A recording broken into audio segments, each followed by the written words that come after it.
Yes. Huh? Like how many minutes?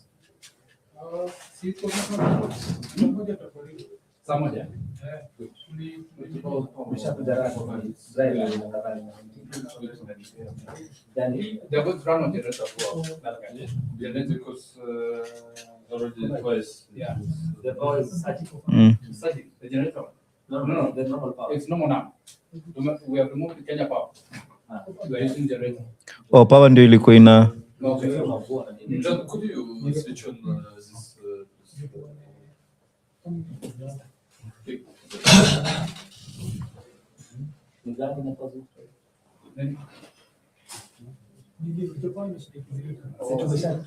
We're using generator as well.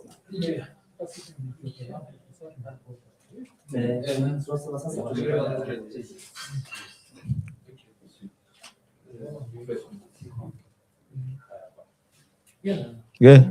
1 2 1 2. Honorable guests. Honorable guests. Everybody, microphone, mic check. Welcome all. Welcome all. 1 2 1 2 1 2. 1 2 1 2.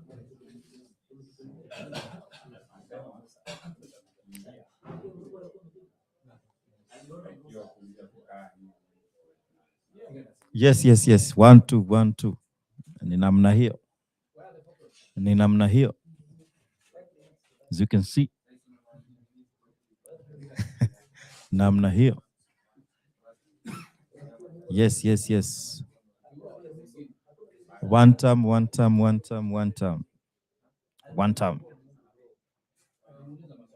Huh? Red card.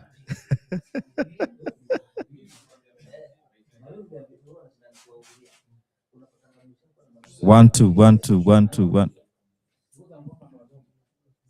Huh? 1 2 1 2 1 2.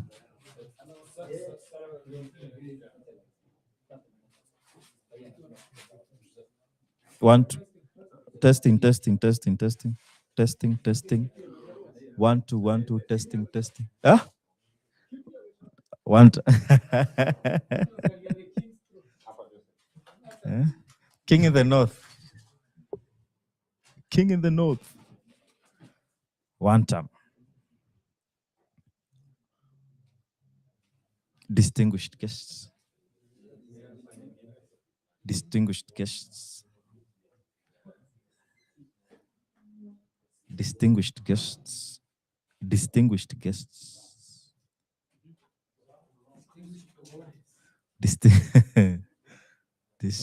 cojones.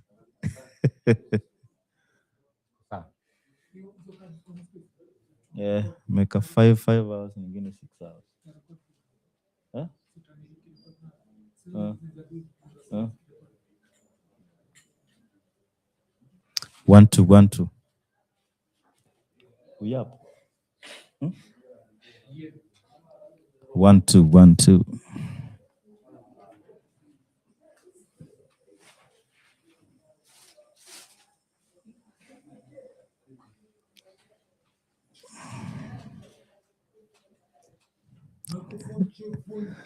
Oh, raya za kawaida, man. How have you been?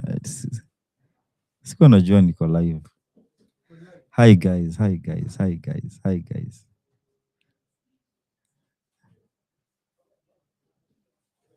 guys. Eko nene. Live from Wamonyoro. Ni command base.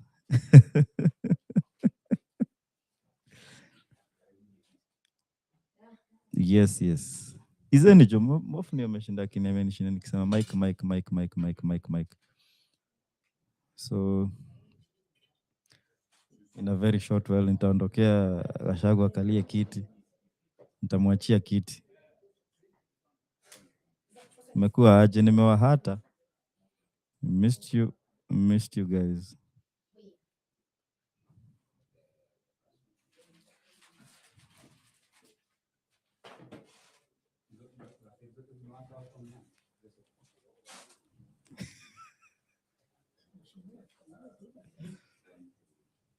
Welcome, welcome.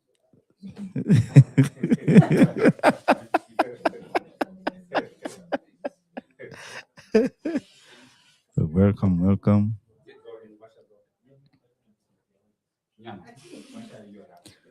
Where you guys tuned in from?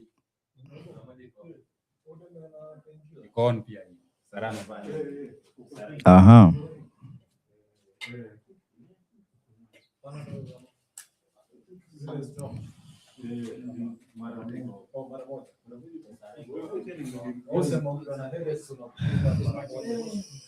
Yeah? Okay. Make? Nani? This guy, this guy. Yes, yes. No, no, no. Huh? Yes, yes.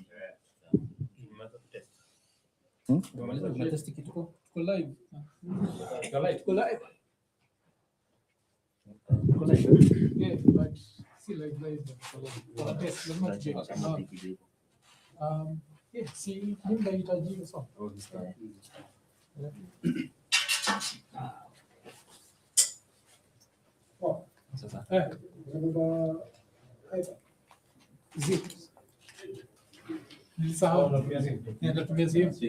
Tumesimbuka umbija ilo mbija lileta shida.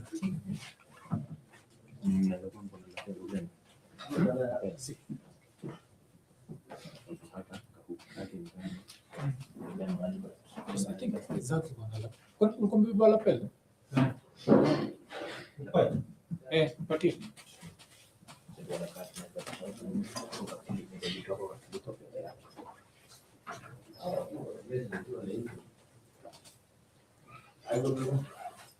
What time are we starting?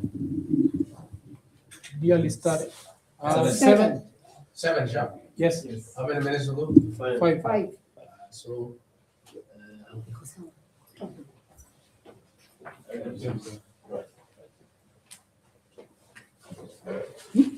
This is my this one. Yeah. Turn my house into a full studio. Wow. Yeah? You guys are creative. Living room has just become a studio.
Silence, please. So normally,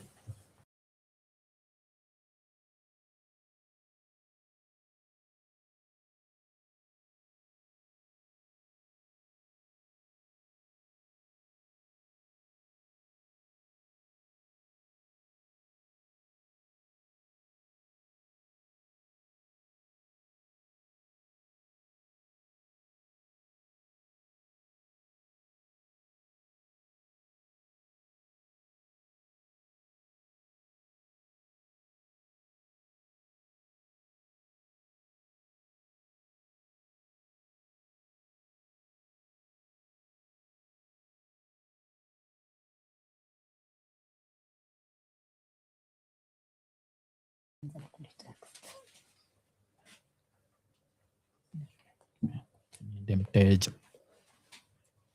isumbuliwe na watu. That's a good idea.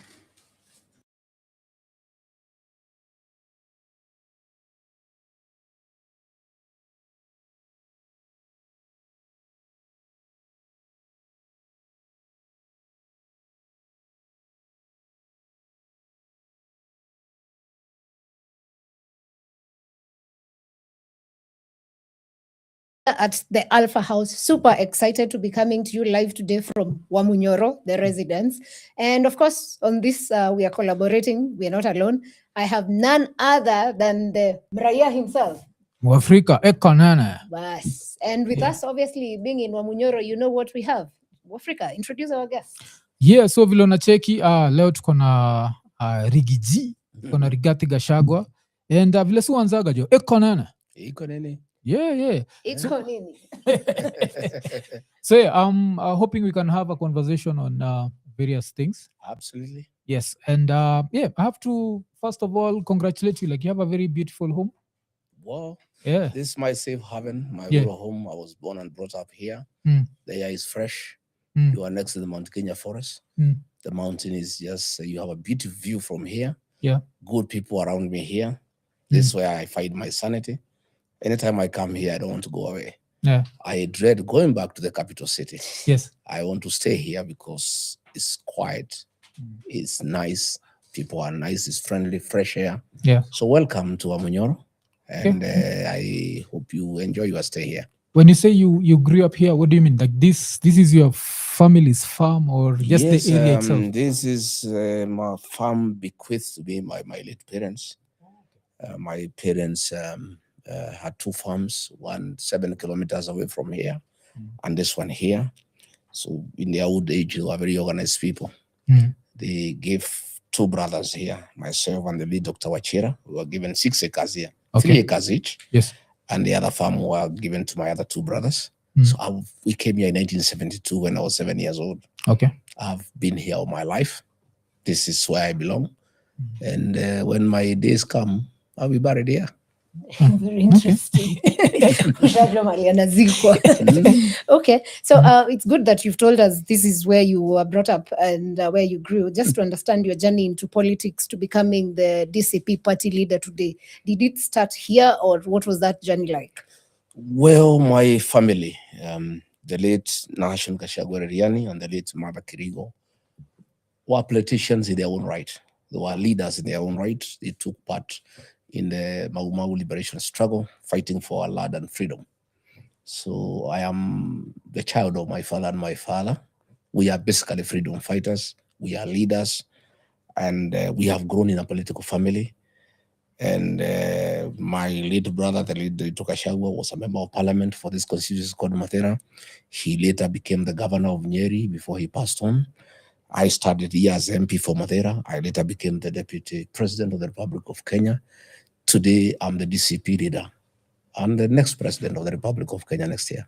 Okay. So I have to go back to the family thing. So you grew up with like a family of four brothers, or you have a sister? No, we had a great family.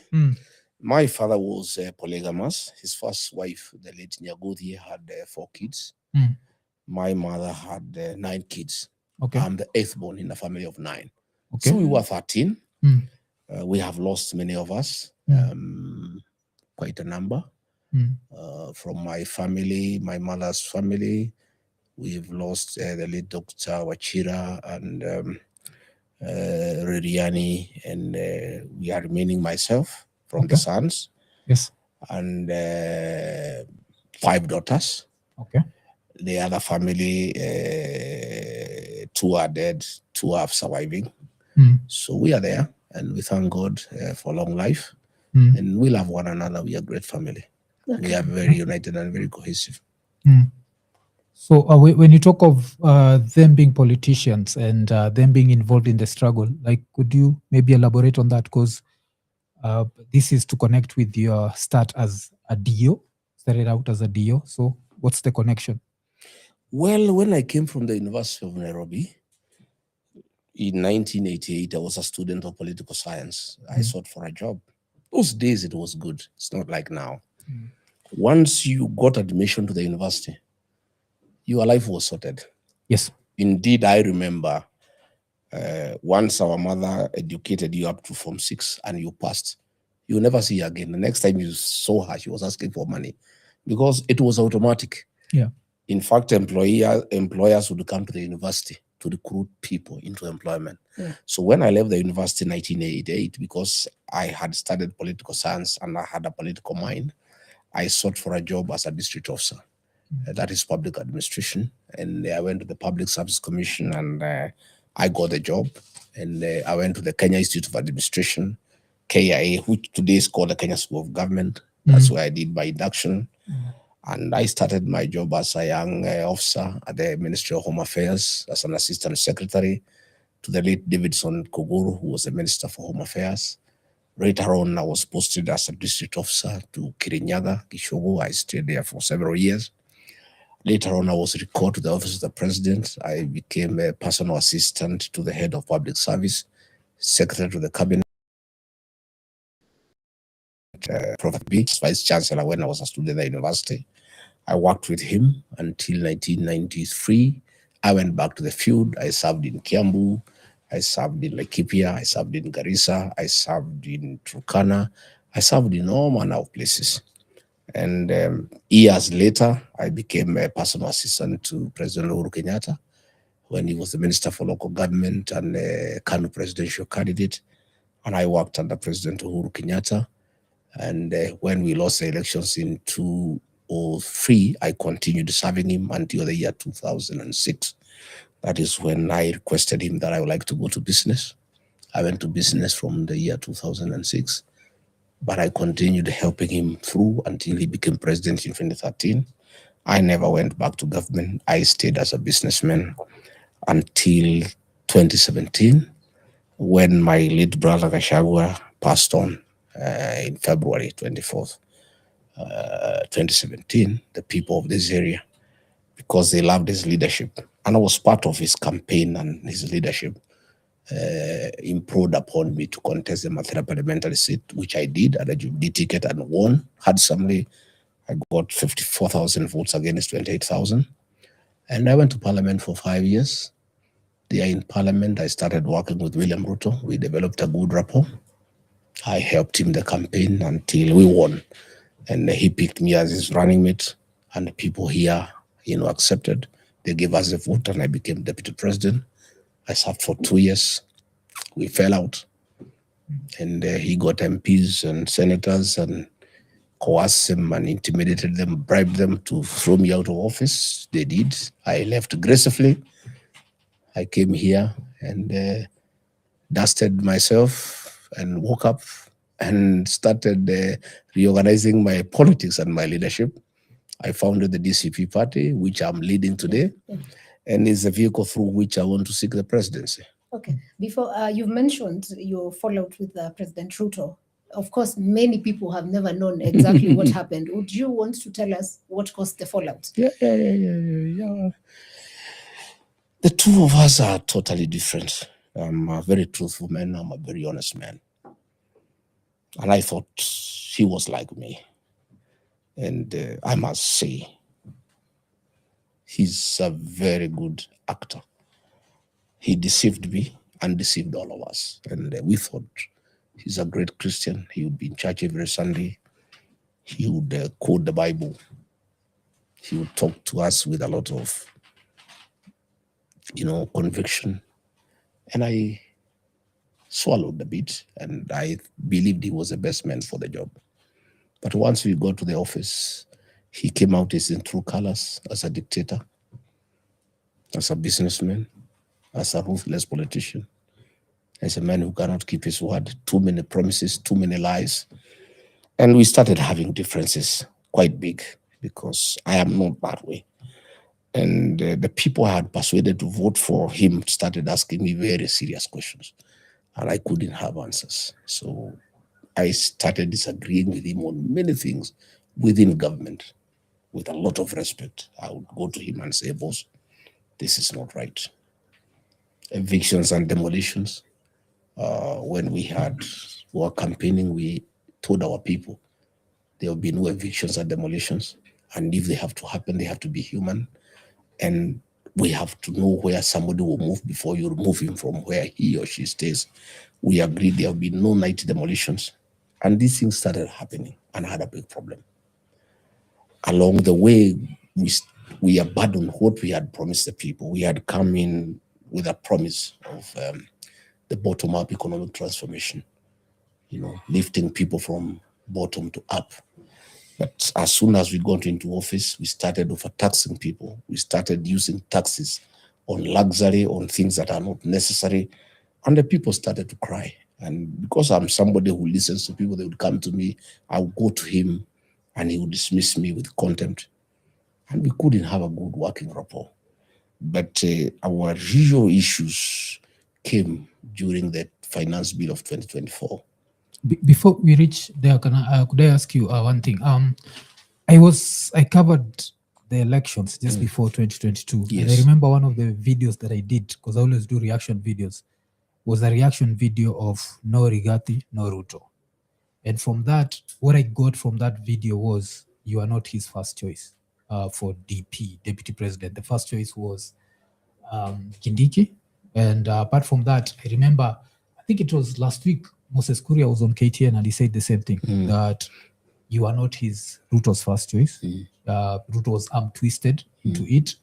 And with that, the relationship started on shaky ground, because he felt like at that moment he needed you, because he needed the mountain.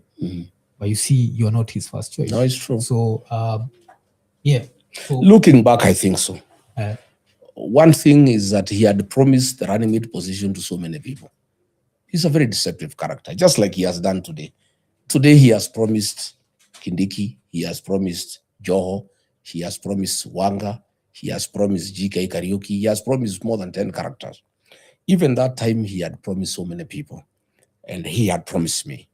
He had promised Kindiki, he had promised Anwar Guru, he had promised Alice Wahome, he had promised Dende Nyoro, he had promised Justin Muturi, he had promised Musalia, he had promised Wetangula.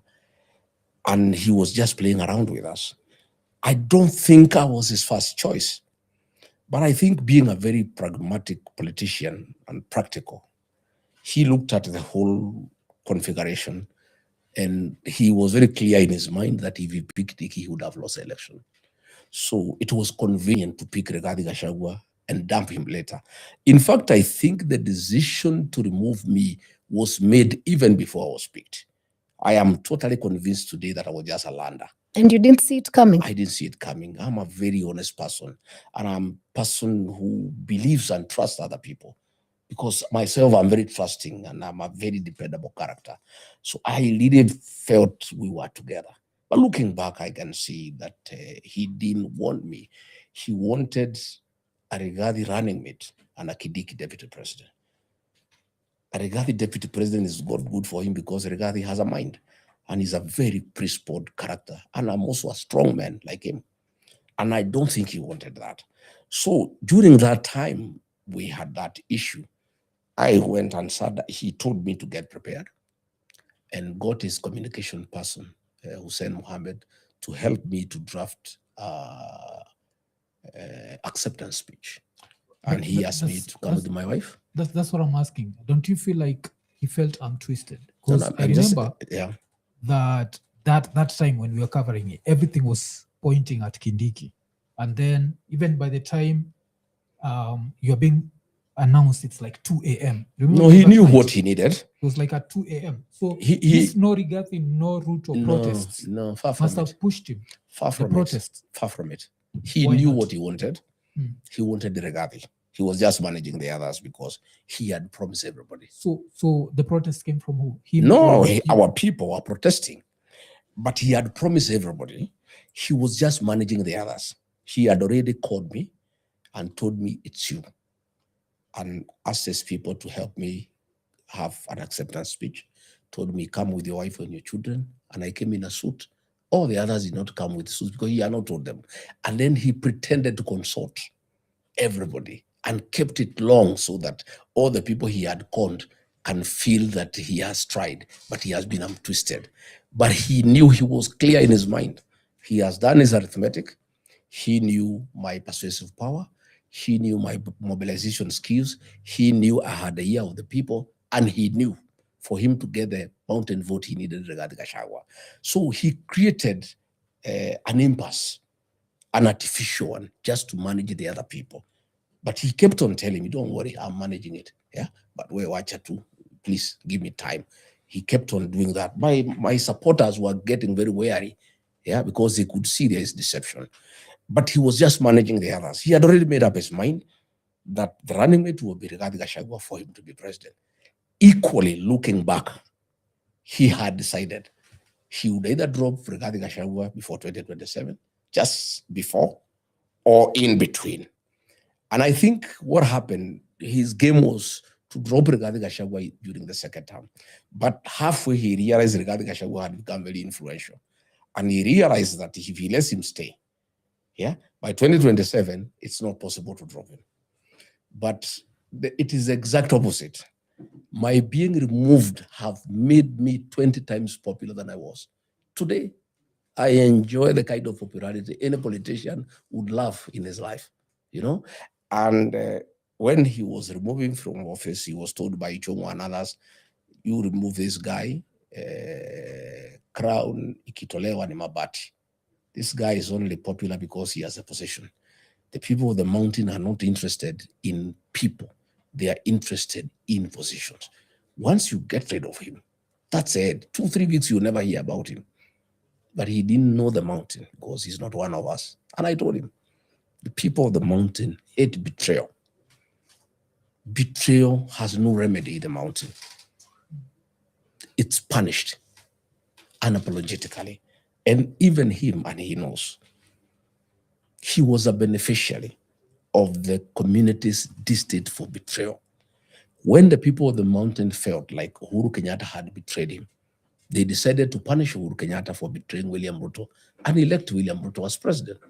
And I told him that time when we were just arguing, when I saw where he's going, I advised him, I said, my brother, I think you are making a mistake of your life. These mountain people hate betrayal.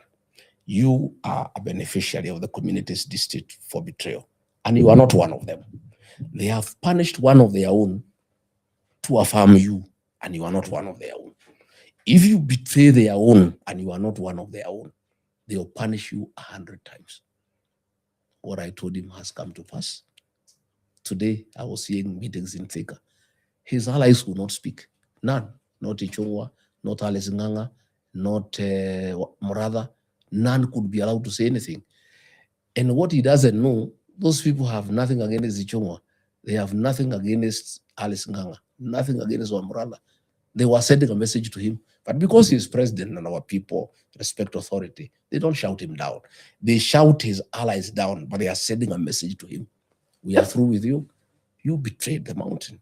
Nobody betrays the mountain and gets away with it. Okay. So let me once more say that that was his script. And I saw it later on when the first 1 year is when I started seeing signs that I had been betrayed, I was unwanted, and I would be shafted. But I put my foot down. I did what I needed to do. The rest is history. So do you and the president hate each other? I don't hate anybody myself, but I hate his actions. Abductions and extrajudicial killings, I hate because I'm a Christian. The 10 Commandments tell us, thou shall not kill. I was very bitter with abductions and extrajudicial killings, and that is what made us disagree completely. And that is when he decided I must leave. So You know, do you remember when the agency, when the finance bill came, I told him this thing is unacceptable and the people of Kenya will not take it. And if you insist, there will be rejection and we shall be left with an egg on our face. Please don't force it. He decided to force it. When it was forced, people said no. And then the agencies came up with a protest. Then in the National Security Council, a decision was made and I sat there to clamp them down. And I said, no, I disagree with that decision. I said, let's listen to these young people. They have a point. And what they are saying is what the whole country is saying. He said, no. So on June 25th, when the kids were massacred in Parliament, he called a press conference at night and said that these kids are criminals and they are treasoners and he'll crush them. Still being in office, I went to Mombasa and called a counter press conference and I told him off. I said, you can't kill these people. They have a right to say what they are saying, and these kids are not criminals. They are my sons and daughters. We should listen to them. That is what broke the camel's back. We never talked again. We would talk through SMS, through WhatsApp messages, because he felt it was total insubordination and he felt I had ridiculed him publicly. But I needed to give my position to our young people and the Kenyan people that I was not part and parcel of abductions and killing children. I could not be party to it, and I had to disown it publicly, because if I didn't disown it publicly, today I'll be carrying that burden. My hands will be full with blood of the agencies. I'm very happy that I was vindicated. I talked, everybody heard me. Today, nobody can blame me for those killings. Okay, but I'd ask, like, when did you start becoming uncomfortable with the extrajudicial killings? Like, do you know a specific period? Yeah. I think I think around April 2024. Because the reason why I'm asking you that is Ruto's acceptance speech talked about extrajudicial Yes, he killings. did. And he talked about the extrajudicial killings under Uhuru. He did. So that means that these extrajudicial killings were happening. Remember? So he said that this new government is going to come and there's not going to be extrajudicial. Then in 2023, remember there were protests, mostly in Kisumu and what? There were a lot of extrajudicial killings. Those are the people who got compensation this week from the courts. So do you understand why when you say you are against extrajudicial killings, it does not make sense to the average Kenyan? Because you're like, that was happening. No. It did start in 2024. William Ruto and I were on the same page initially. We had promised the people of Kenya that extrajudicial killings will be a thing of the past, and the use of the criminal justice system to settle politics will never happen. Yes. And that is why it was in his inauguration speech. We were on the same page. As soon as we got into office, I started seeing this bad habit creeping back. And I told him, respectively, in private, boss, these are the things we promise, and things are getting out of hand. Please, let us not go into that direction. He didn't listen. So as we went on in early 2024, I started getting reports and concerns that a special squad of 101 people had been formed for the purposes of abductions and extrajudicial killings. And I told him no. So one day, the Attorney General of the Republic of Kenya then, the Honorable Justin Bidan Muturi, came to see me as Deputy President. William Ruto was out of town. And he told me, my brother, my own child has been abducted. I have tried to call the IG. He is taking me into circles. I have called the DCI. He is taking me around. I have talked to the PS Interior. He's just taking him into circles. I have talked to the Director General of National Intelligence Service. He's not telling me anything. I have talked to Kindiki, who is a CS Interior. He's just lying to me.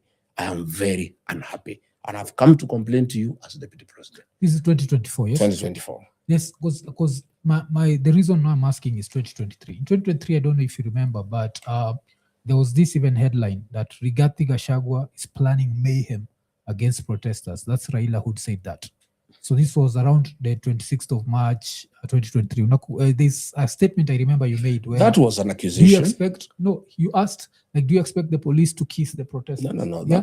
That was an accusation. But you understand what that means? It means that when you're in government, you didn't have a problem with, because a lot of protesters were killed. I had a big problem. I am a very strong believer in the rule of law. And stopping protests is one thing. Killing is another. I don't believe in killing. Protesters can be dispersed using necessary force, which is allowed by law.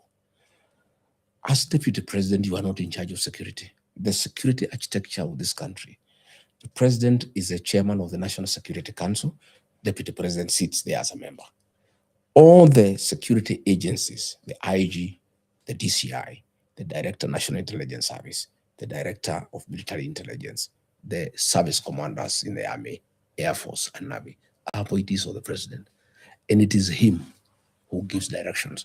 The deputy president can only intervene in security matters if given specific duties and instructions by the president. Those duties were never given to me at any one time. And I was a very great defender of the president in the first 1 year because I believed in him. And Raila and others felt that I was very strong. So they were in the habit of blaming me for anything that is going wrong. But going forward, as I've told you, when the AG came to complain to me, I told him to take up the matter with the president.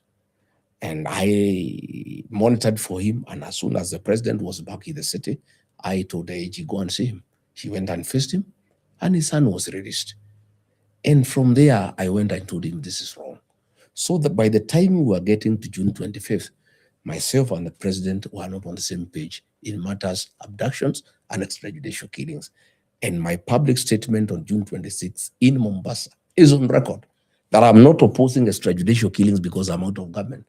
I opposed when I was deputy president in office. And I was removed from office 4 months later. And this is one of the things that accelerated my removal. That is one of the things that made my relationship with the president very sore. Okay, so during the same Maandamano of 2024, unfortunately, there are people who attacked former President Uhuru Kenyatta's farm, and there were accusations that you were involved in that. Was it true? And if not, then who would you say was in charge? Because the people accusing you are people you sat with. It is not true because I never uttered anything to that effect. If you check, internet does not forget.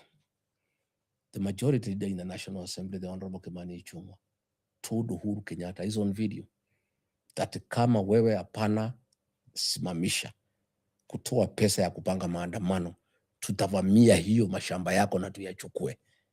3 weeks down the later, mashamba ikavamiwa. Where do you blame Rigathi Gachagua? Did Rigathi Gachagua make any such utterance? I didn't. I am a very responsible leader, and I am a protector of property. I don't destroy property because I look for property. I'm a builder. I believe in building. I don't believe in destruction. Uhuru Kenyatta was president of the Republic of Kenya. He retired. And once our politics were over, I let him be. And I never attacked him. In fact, I went ahead to apologize to him for utterances that I made during the campaign period, because I found those utterances to a great extent were necessary and were too offensive. And since the campaign period was over, I did what a responsible leader does, and an elder for that matter. Uhuru Kenyatta is a senior elder in my community. I'm a junior elder in the community. And I felt that I had uttered words that were injurious to him and quite, disturbing to him and his family. And I offered a public apology. When I was deputy president, I did not do it when I left office. I could not plan or have any reason whatsoever to attack the farms of President Uhuru Kenyatta. But Kimani Ichung'wah is on record threatening to invade the farms of President Uhuru Kenyatta. And 3 weeks after, in fact, that accusation he made at Kenyaga High School, where I had invited him as an old boy, that is where he uttered the threats. And 3 weeks later, the farms were attacked. Kimani Ichung'wah is very close to President William Ruto. So your guess is as good as mine as to who could have authorized for the attack or the farm of President Uhuru Kenyatta. So are you guys in good terms with former president? Because earlier in the week, we also saw the deputy party leader of his party, Jubilee, coming to see you. And is there a handshake that's coming between you and the former president? Uhuru Kenyatta and I are brothers. He's my older brother. For your information, I served as personal assistant of President Uhuru Kenyatta for 7 years. I believed in him and his leadership long before other Kenyans believed in his leadership. We have been brothers. He has come to this home. I've been to his home. Our children are friends. Me and President Kenyatta are brothers. But along the way in politics, when I decided to support William Ruto, against his wish, we differed politically. And it was very acrimonious, as it goes in politics. But after we won and Raila Odinga lost, that was over. It is me who made the first step. I took it. I took the very courageous step to apologize to President Uhuru Kenyatta for whatever I could have said that offended him. And it was forgiven. And I have no issue with President Uhuru Kenyatta. In fact, I'm shocked people keep on saying that we need to do a handshake with President Uhuru Kenyatta. Handshake for what? We are brothers. We are easy. And the issue of family, you cannot keep on asking, are you in good books with your brother? We are brothers. And we have had long political history. And today, Uhuru Kenyatta is retired. I'm his greatest defender. If you have followed our news, anytime he's attacked, I defend him because I believe he is a Kenyan statesman who did 10 good years, served his country well with the dedication. He has taken retirement, and I am of the opinion that we need to let him retire in peace and enjoy his retirement with his children and his grandchildren. That's what I sincerely believe. Sorry, I have to take you back. There's something I had to check very fast. When you talk of JB Mturi's son being abducted, you said he came to you, JB Mturi. Why didn't he go to Ruto? I'm saying JB Mturi did the right thing. He first talked to the DCI. Yes. He took him in circles. He talked to the IG. He took him in circles. He talked to the DG NIS. He took him in circles. Yes. He talked to the PS. He took him in circles. He talked to Kindiki. So he was just following the chain of command. Then he came to me. Because that's normally the way you do these things. You don't just go to the president directly. You talk to the people who work for him. And he came to me as deputy president to tell me his concern. And when I listened to what he was saying, and being private to what was going on, because I had known a squad had been formed, I told him the buck stops with the president because he's the one who authorized the formation of that union. So I said, face the guy head on. And when he faced him head on, sure as December 25 is Christmas, the president made one call because he knew whom to call. He called the DGDs, and Muturi's son was released. So okay, I gave I Muturi think the best advice. I think I'd misunderstood you because it's like you'd said you told him you'd tell him when Ruto is back, because I was checking that and I saw Ruto. No, Ruto was out of town. No, this one says Ruto was in Kenya when the No, the out protests. of town. I said out of town. I didn't say out of the country. He was out of town. Yeah. He was not in Nairobi. He had gone to some place up country. And my security and Ruto's security is one. They are one of the presidential escort. So I'm quite aware of his movement. So I told him I'll monitor. As soon as he comes back, I'll let you know. So I told my security, let me know when the president is headed to State House. So when he took off from where he was, my people told me he has taken off. He'll take 35 minutes. So I called JB. I said, in 40 minutes, be at State House. He'll be there. And he went and found him. Because another thing that's been said is, if you had to look at, what's his name? Ruto. Ruto used to have, and I've heard some of your political partners right now talk about his anger issues, where he was angry at some point, threatened to slap Uhuru. But also for you, the stories that we had were when the rift started happening between you and him, you'd bang his table and you'd be disrespectful. Understand? So there was the story of you'd be disrespectful. I think the figure was you wanted 4,000 shillings for every voter from the mountain. And you demanded that. And that's how, and then you have, like, when I spoke with Itumbi, and Itumbi was saying that you are petty. Like, you even used to fight with them as junior staff. I don't discuss Itumbi. That's a very junior blogger. Yes, but I'm just saying. I cannot discuss Itumbi. Yes. I think it's disrespectful to even ask me to discuss Itumbi. But no, he's the one. My friend, I'm a presidential candidate. Yes. I can only talk about William Ruto, my competitor. Okay. I think it is not appropriate to ask me to talk about State House Okay, bloggers. let's talk about Itumbi. No, let's talk about Ruto.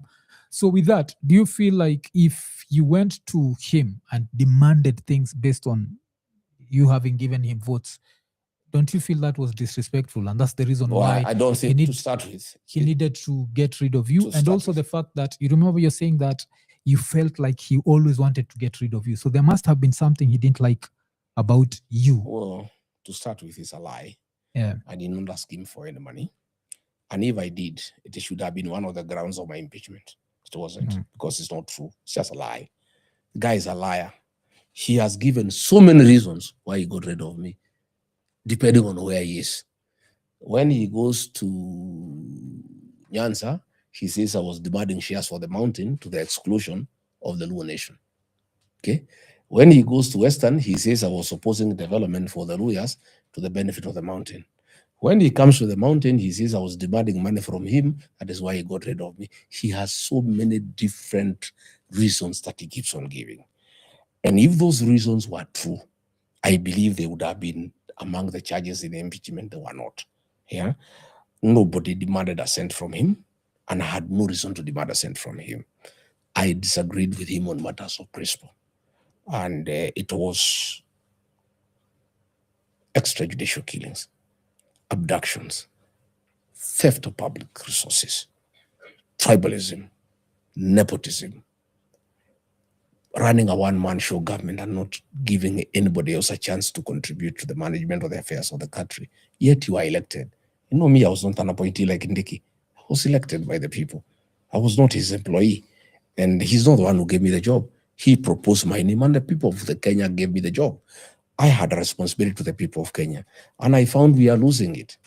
And today, my friend, William Ruto was elected on a very popular platform. 3 years down the line, everybody is saying he must go. And that is the issue I was raising with him. How come that we came in on a popular mandate? Everybody is baying for our blood. Let us retrace our steps. Let us listen to the people. But the tribalism part, he's always used it against you, even like with some of the speeches he's having. But you see how that he can, you remember there was a clip also of Methu, where Methu was saying, angalia jina, ukiona Kipruto, uneka tik. Ukiona Mwangi, uneka tik. Ukiona Onyango, hey. Then he was saying, and then you talked about shareholders. So don't you feel like if we were to talk about one person who was tribal, we can't put that on Ruto. We'd have to put it on you because you're the one who talked about nothing like shareholders. Let me tell you, my brother, it's nothing like tribalism in coalition building. Ruto was a product of the Rift Valley and the mountain. People of Northeastern rejected him. People of Coast rejected him. People of Western Kenya rejected him. People of Nyanza rejected him. People of Nairobi rejected him. He was elected by the people of the Rift Valley and the mountain. And therefore, we had an agreement on how we'll share government. And when he started shortchanging me, I was saying, no, give me what tribe belongs to me and my people, because we had an agreement. He had a shareholding agreement with the people of Western Kenya. And he did not honor, because he also did not honor. They had promised to give him 70% of their votes. And in return, he had promised so many things. So when they did not honor, he refused to honor. But on my part, we honored what we had agreed. He had asked for 70% of our vote. He got 87%. So I was entitled to get what we had agreed. What did you want specifically? No, we had agreed many things. Positions, guaranteed minimum return for our cash crops, coffee, tea, and milk. We had agreed the completion of Mau roads. We had agreed on construction of 18 dams in the mountain. We had agreed that the people of the mountain will not be sacked, even those appointed by Uhuru Kenyatta. And where he felt uncomfortable with those who had been picked by Uhuru Kenyatta, we will change them one for one. And that's what we did in Meru. When he said he doesn't want Kinoti, we exchanged with the Conman. And it was like that until the second year, he started backtracking on those agreements. And then I started fighting. So do you think that is fair for other people in the country? Because I understand it's a coalition, but in a country where we have 44 tribes, is that a fair way of doing politics? You know, my dear Sarah, politics is a game of interest.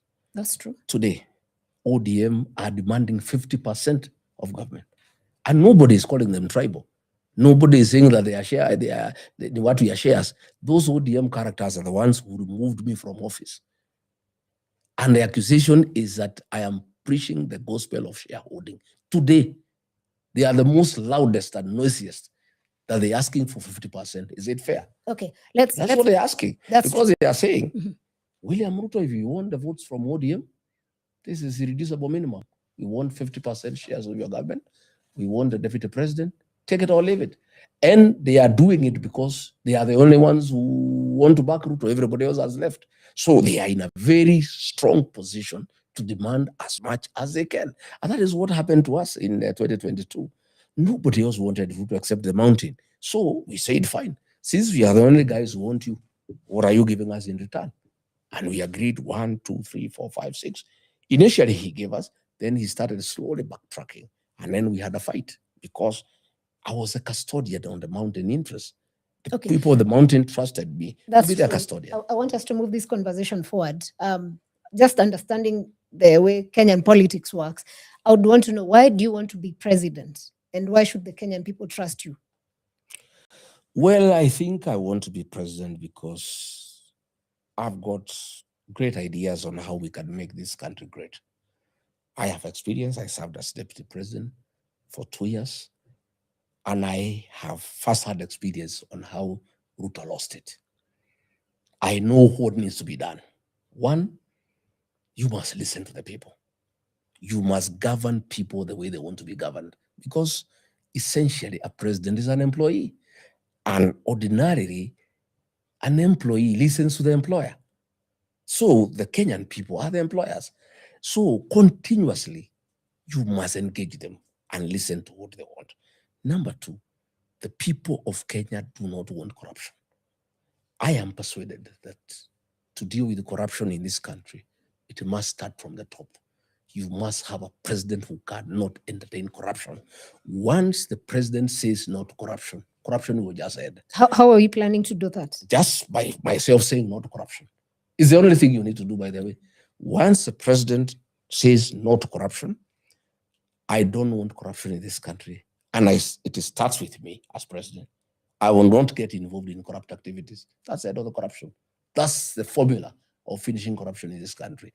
But once the president has dipped his fingers into the public purse, he opens the door for everybody, and he can never stop anybody. Once you call PSs and ministers to give contracts to your cronies, the remaining jobs after they give you your cronies, they give their cronies. If you take money, the way money has been stolen, 10 billion through e-citizen, and I told people, e-citizen has been captured by William Ruto. Today, you saw the papers, the Auditor General is saying 10 billion has been stolen. So if 10 billion has been stolen from the top, what stopped the small people also from stealing 1 million, 2 million? The way to deal with corruption in this country, the president must say no to corruption. Today, Rigathi Gachagua left office. Nobody can accuse him of any corrupt activity that he has been involved in this country, because I never got myself involved in corruption. And I'm a very proud leader. And you know the kind of viciousness William Ruto has against me. If I had stolen a shilling, it will be everywhere. I will be in court today. So you didn't steal nothing? Nothing. And if I did, I am telling you, I will be in court. News everywhere. That is why they have to look for other nonsense to say that I have stolen from the family. I don't know you have stolen from where. The president should be concerned if I have stolen from the public, because he's a public figure. And his work is to look after public funds, not to pretend families, not to pretend private hospitals like Nairobi Hospital. That is not his business. He should get concerned about the failures in Kenyatta National Hospital. There are no blood banks. The cancer machine is not working. There is no food for the patients. There are no reagents in the laboratory. There is nothing. Then he is saying he's a patron of Nairobi Hospital, a private hospital that is doing well. Who is a patron of Kenyatta National Hospital? He is the one, because it's a public hospital, and he is elected by the people of Kenya.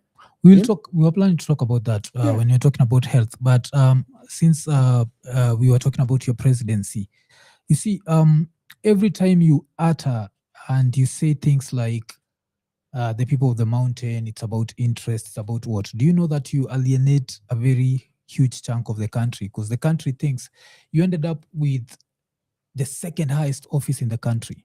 And when you're in the second highest office in the country, you are basically a heartbeat away from the presidency. It means that at that point, your interest should never be about a community, should never be about a region, should always be about Kenya. Do you understand that? Like the concept of Kenya as a country, where it does not matter if you're Luo, Kikuyu, what? Like right now, if you look at this room, there are a lot of different tribes. I know. And when those tribes hear you talking about the mountain being betrayed, they're like, no, we want to hear someone talk about Kenya being betrayed. Because even Kenya has been betrayed. Corruption is still there. The hospitals are not, they don't have medicine. Budgets are inflated everywhere. So when can we hear Rigathi Gachagua talk about Kenya for Kenya every day without the mount? Because you see, the mount is always there. No, and that's where the problem it's only comes. You ask me about the mountain because you are in the mountain. Yes. Ask me about Kenya. Every day. Every day. That's when every day, my brother. Yes. E-citizen have talked about it for a long time. Yes, it does not affect the mountain people. It affects the whole country. When I talk about tea, I was in charge of tea reforms. Tea is not just in the mountain, it's in the whole country. When I talk about dealings with RSF, a rebel group from Sudan, that has affected our image as a country, I'm talking about Kenya. When I was fighting drug and substance abuse, I held meetings in Mombasa. I held meetings in Kericho. I held meetings in Meru. I held meetings in Nairobi. It was for the whole country. I served the people of Kenya. And even in my politics today, yes, I am talking about Kenya. Which I don't dispute. You see, right now, you remember there was the campaign, Kufa Dereva Kufa Makanga, around the time when you're being impeached, where people are saying that if we have to impeach you, then we have to impeach the president. Why people are saying that? Because they felt like the pair of you had failed the country. At that point, we didn't see Gachagua as the savior. After you left, sasa we ni moja yetu. So of course, sasa tuko, hey, you are our savior. But you see, during all that time, tukikusikiza, it was always about the mountain has been betrayed. It's never been Kenya. We were just complaining politically. Kenya has been betrayed. We were just complaining politically. Yes. And I have told you the mountain has been betrayed. Kenya too has been betrayed. And that's what we want to hear. No, Kenya, how has Kenya been betrayed? Kenya has been betrayed. One, William Ruto promised to put money into people's pockets. Instead, he dipped his hand in their pocket. And the little they had, he took it away through unreasonable taxation. And the money that have been taken from people has not been used prudently for the purpose for which it was collected. That is the money that is being used to bribe people in State House, to bribe people in meetings. I've been talking about it. When I have talked about the sale of national assets, Bomas of Kenya, Kenya Pipeline, those are not in the mountain. Those are national institutions. And I've talked about it. I've talked about them. And when I say SHA is not working, SHA is not working, not just in the mountain. It's not working anywhere, including Bomet and Kericho, where Ruto comes from. I have been talking about it. I was in Bomet the other day, and I talked to the people of Bomet, and I told them they are suffering just like other Kenyans are suffering. 2 days ago, I had a radio talk show called Ramogi with the people of Nyanza. And presenters there were refusing to allow me to talk about the issues that affect the people of Nyanza. They wanted to discuss Rigathi Gachagua as a person. And I was pleading with them to allow me speak about issues that affect the people of Nyanza region. I have been very clear in my mind that Kenya is bigger than all of us. And I talk for the people of Kenya. I want to be the president of Kenya. I don't want to be the president on the mountain. There is no such position. But I come from somewhere. And those people, like other Kenyans, deserve somebody to talk for them, just like I talk for other regions. But I want to confirm that my agitation, my politics, is in the defense of the Kenyan people, the sovereignty of our country, our image as a country, our territorial integrity, the dignity of the payslip. I have been very vocal that the payslip has been eroded. All workers in public and private sectors have no purchasing power. They have been, more than 40% of their salary have been deducted through taxes that are being used to do politics and extravagance in State House. When Uhuru Kenyatta was president, the budget of State House was 4.5 billion. William Ruto has taken it from 4.5 billion to 17 billion. And that money is for lagis, is for luxury, and for blaming people who come to State House. These are Kenyan issues. I don't think they are issues of the mountain. Okay. One of the biggest problems the country faces, as he was asking how we've been betrayed as a country, I feel is in the issue of debt. And today, Kenya's debt stands at 12.3 trillion. You want to be president. How would you deal with Kenya's debt? Well, admittedly, we have to carry over the public debt because it was incurred. Whether through the right decisions or not, is a debt we have to pay. And there is no we can default. We have to pay the debt. But we must make sure that we stop borrowing more unnecessarily by doing what is necessary. For example, the work of a government is to offer services. We don't want governments building houses for people. Those are private matters. You build a house, 1 room, 2 room, 3 bedroom, depending on your need and your capacity to build. What the government should do is build roads, provide water, provide electricity, provide sewage, drainage, provide security.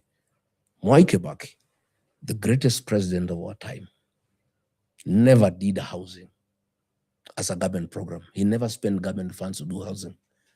But the man who did the housing that we enjoy in Nairobi today is Mwai Kibaki. How did he do it? He didn't do it directly.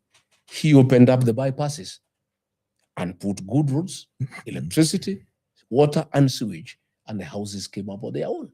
But the houses are not done with borrowing as it is, because that's our tax. What happens? People. What so happens? how would you deal with it? What happens, why you have to borrow, is you look at your revenue and you decide the things you want to do in a budget. When the revenue is not enough to do the things you have decided to do, you have to borrow so that you get the deficit. So what you do, you stop unnecessary expenditure so that even if you have to borrow, you borrow very little. And the way to do things in this country, in my view, a responsible government should concentrate on education, healthcare, security, road network, clean water, electricity, and communication. The rest of the things, you leave them to the private sector. And an economy is very dynamic. Once you provide the services that are basic, that the people of Kenya require to be provided by their government, you let people do business. If you do remember, during the time of Mwai Kibaki, there was a lot of money available to the Kenyan people to do business. If you remember, if you went to Nairobi near a bank, there were many tents there in a mall, one by Standard Bank, one by Barclays, one by Equity, with some nice looking girls, well-dressed, asking you, come, we want you to borrow. Banks were looking for people to lend money to do business. Today, the government is borrowing from the banks, and the banks would like to lend to the government because it's very safe, because there is no risk. So the government is competing with the private sector for whatever money is available for lending. We want the government to borrow less, especially domestic borrowing. Borrow less. Let the money market be available to the private sector. And these are the people who make the economy grow. And Mwai Kibaki perfected that because he was a great economist from the London School of Economics. He allowed the private sector to thrive. And there was less and less government in people's lives. Government's work was to provide infrastructure, security, and a good environment for business to thrive. Now, William Ruto has done housing by government. He has killed the private sector, and it's a huge sector, the real estate sector. Those fellows have now have no job to do. Everything is being done by government. And the government houses are being done to provide an opportunity for people in power to sell cement, to sell steel, to sell tiles, to the people who are doing the affordable housing. Therefore, government has stifled the private sector. We must allow the private sector to thrive. That's the way to build a country and to build an economy. I would just want to understand your plan of paying this debt, because you see, every time a new government comes in, the debt keeps accumulating, but the payment formula is never clear to us as citizens. Agree. So what policy do you have in place? One, Sarah, you do the basic law of survival. When you are in a hole, the first thing you do, you stop digging. Then you figure out how to come out. But when you are in a hole, you cannot continue digging. The first thing you have to do is to stop that borrowing. And then you figure out how to pay what is outstanding. But if you find we have 12 point something outstanding trillion, and you are still borrowing more every day, you will never get out of the debt. So to start with, we stop unnecessary expenditure, opulence, avalanche. You have seen the deputy president has a budget of 450 million for helicopters to fly around the country. What for? You have seen State House as a budget for hospitality for 5 billion, for entertaining people who are coming for delegations. What for? Mwai Kibaki never held hosted delegation in State House. But they would argue you didn't even stop it when you're in office also. No, I'm just saying we were doing things the way the president wanted them to be done. In fact, he was accusing me of not hosting delegations. I had a very minimal budget myself for hospitality, 70 million only. I have seen the present guy is asking for 400 million for hospitality. President was accusing me of not hosting delegations. By the way, I never used to host delegations. I only used to have IBEC, where I would meet the governors. It's a constitutional duty that is in the office of the deputy president. I would meet farmers for tea, for coffee. My meetings were working meetings. I never held a single political delegation, like what Ruto and Kidiki are doing. They are having delegation from Meru, they are having delegation from Turkana, they are having delegation from Trans Nzoia to come and discuss politics. I want you to check, for the time I was in office, I never held a single political delegation. Anytime I needed to host a political delegation, they came here to Amonyoro, at my home, where I entertained them from my private savings, because this is my home.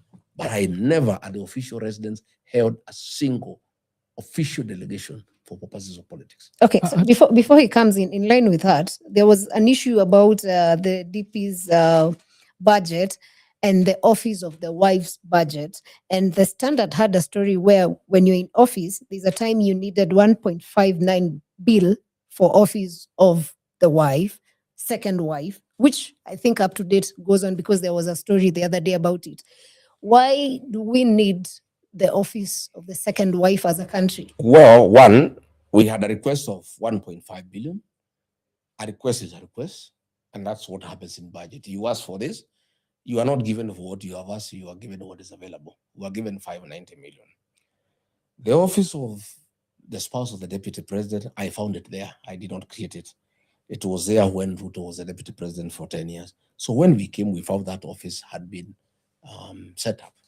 And when we came with Pastor Dorcas, she identified a program to do. And I think it was a good program. I think the money was well spent. She came up with a program on fighting addiction, to drug abuse and rehabilitation. And through that program, a lot of lives were saved.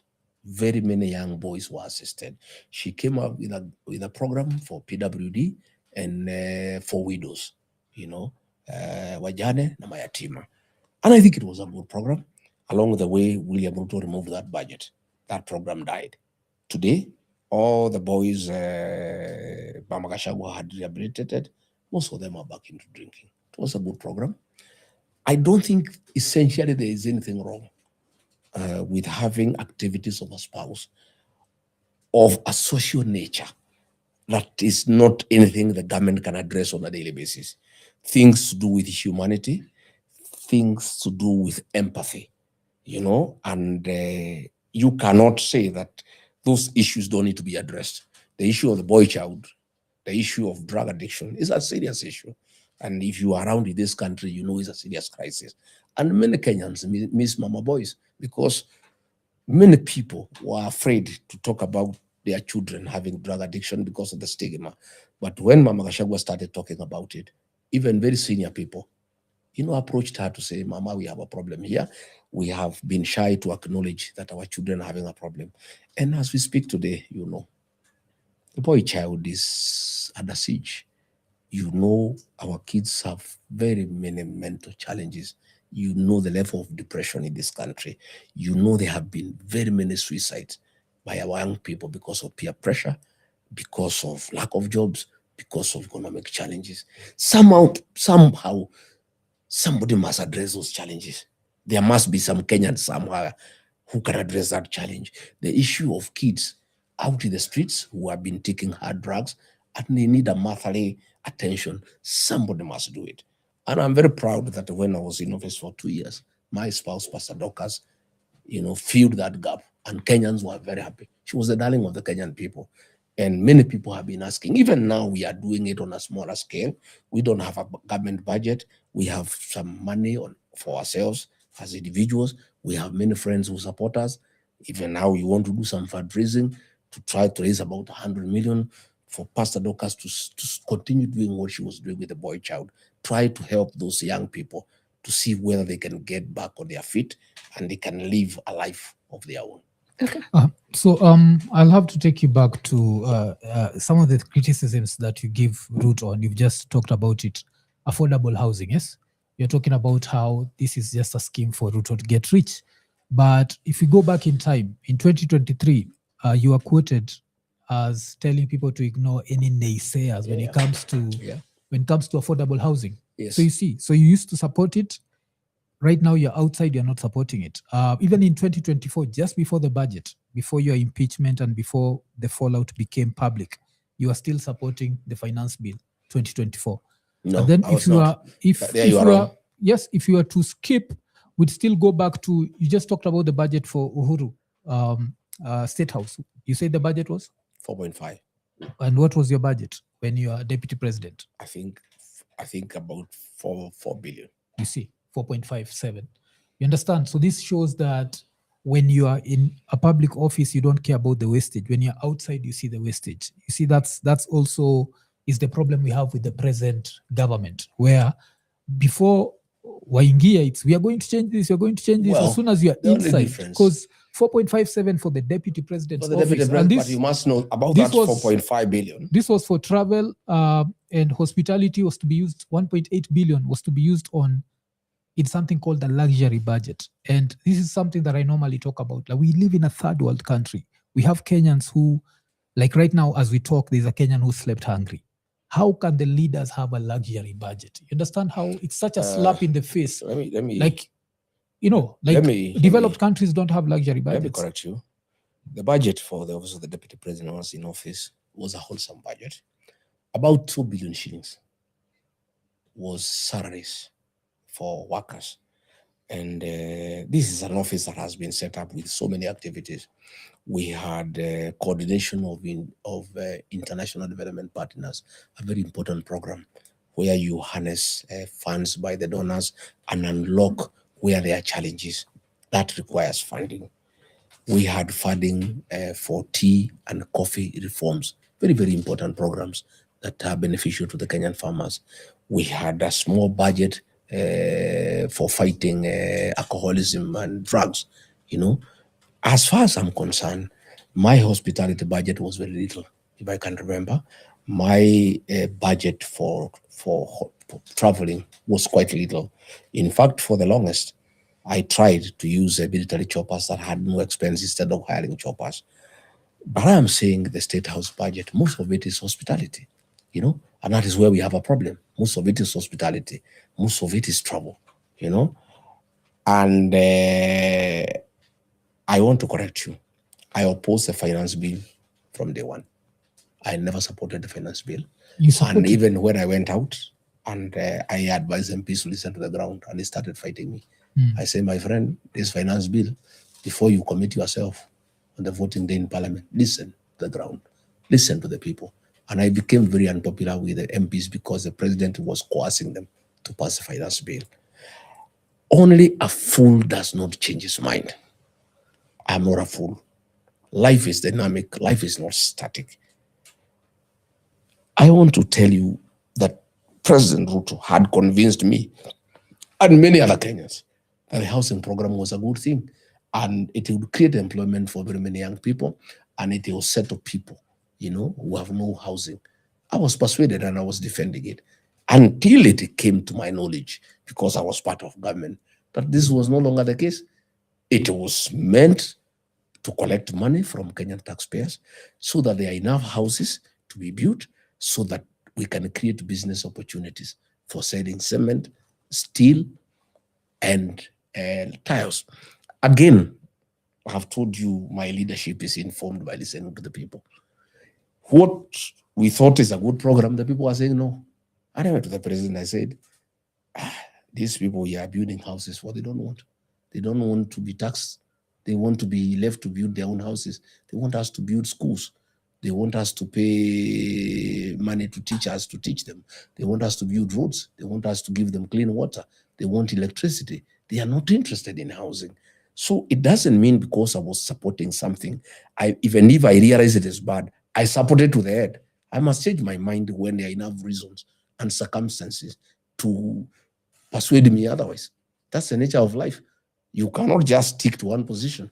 If they are glaring circumstances and factors telling you that the stand you have been having is ill-informed, and these are the new facts, can you change your mind and give a different position?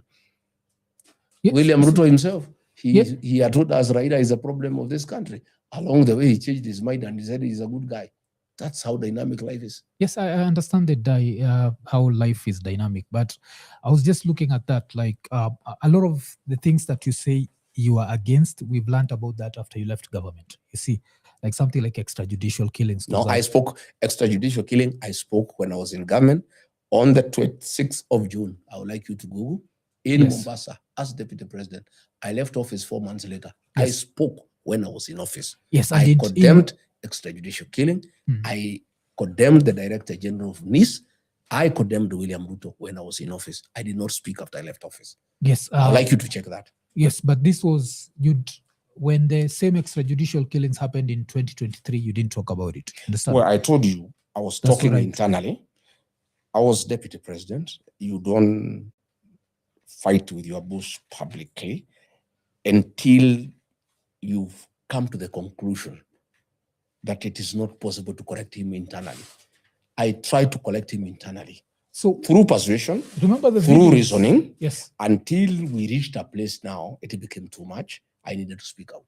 You don't remember the videos that used to be posted on your Instagram, no, Twitter, where you are going very early in the office because of protests. You understand? I was not going early because of protests. I was going early every day. Yes, but this was being looked at as a mockery to the protesters. And a lot of protesters lost their lives around that time. But even if we were to move from that, the reason why I was bringing up the protesters was to bring up the budget thing, where if we talk about wastage of public funds, and when I was looking at your budget here, the 4.57, part of it was to be used on furniture and cars. You understand? And when's the last time you changed this furniture? Why is government furniture always changed?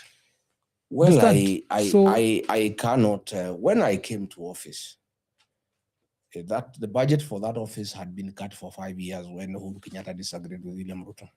There were no vehicles, or the vehicles were dilapidated, and we needed vehicles to move around the country, so we had to purchase new vehicles.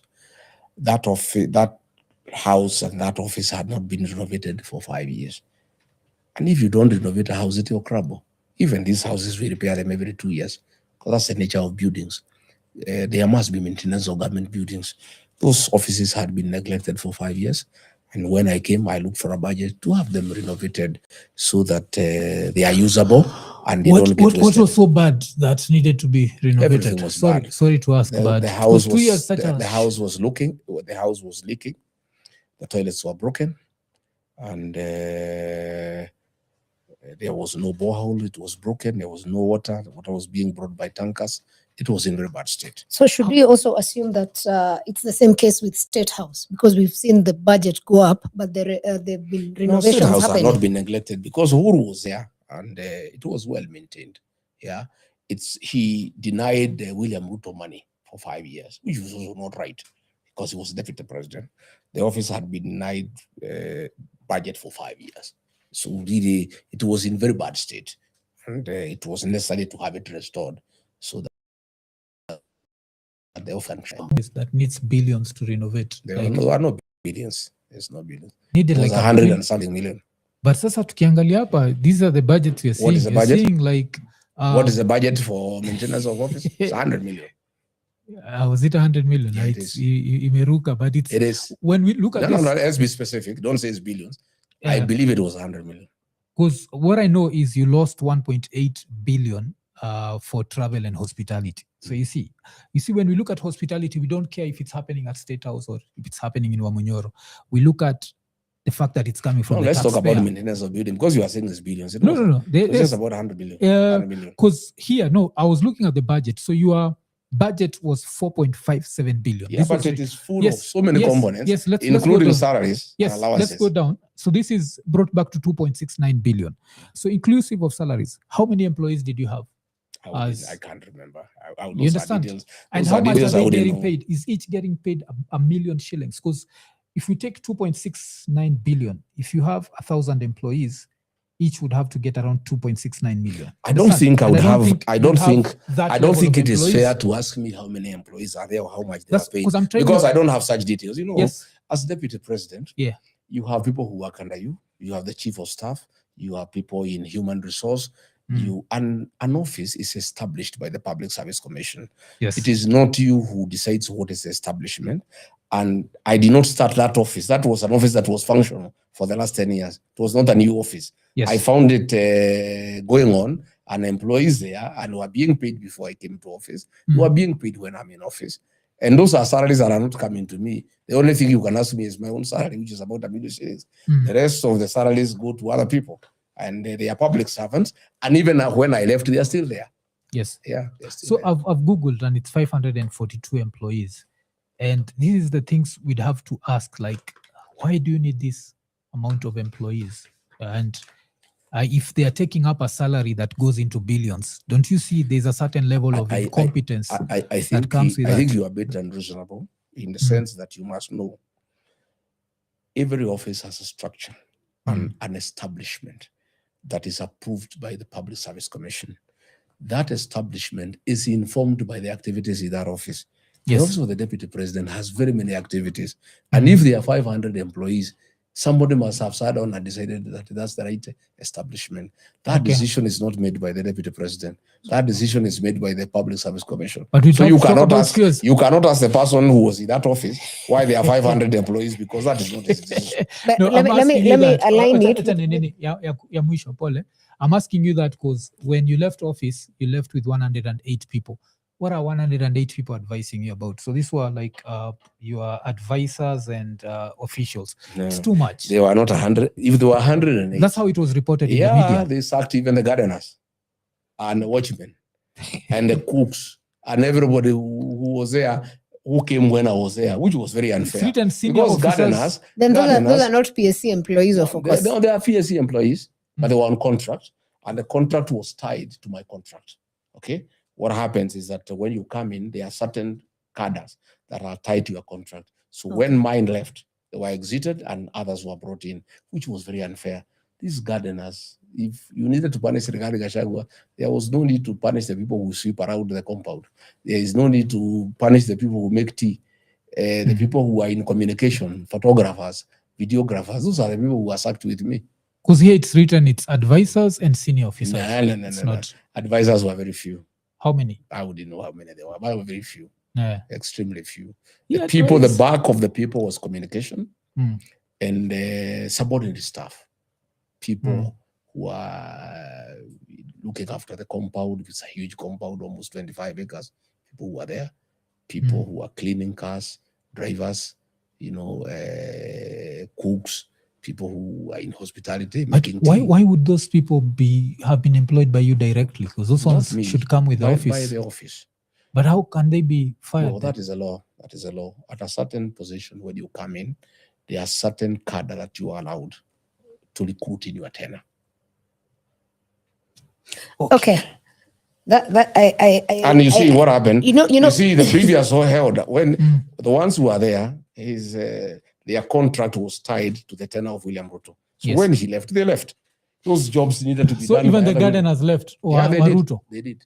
Okay. The contracts expired. Okay. You see when Africa is raising such things, these are the things that are making the larger part of the population of Kenya very angry, because it's a population of the young people. But then instead of creating spaces where we develop a country, we just have a replication of, roles, perhaps. The bigger question would be then, you want to lead this country. How different would you do it? And how would you deal with this youth bulge? Because you have a big population of about 70% who are young people and jobless. Now I think we are talking. I think now we are leaving nitty-gritties that are really, in my view, not very necessary. What do we do with our young population? That's the crux of the matter. It's actually a national crisis. And I have been with some young people who came to see me yesterday, content creators. We've been together, we spent the whole night together, just asking ourselves, what do we do with the youth question? The people who are graduating every day to the job market, some 1 million people, and there is no absorption capacity. And I am saying that from where I sit, my first priority as president is to sit down with my people to come up with a very clear program on how to create job opportunities. And one of the ways is import substitution, so that we stop importing everything from China, from Japan, from where, and create factories here so that we can create employment.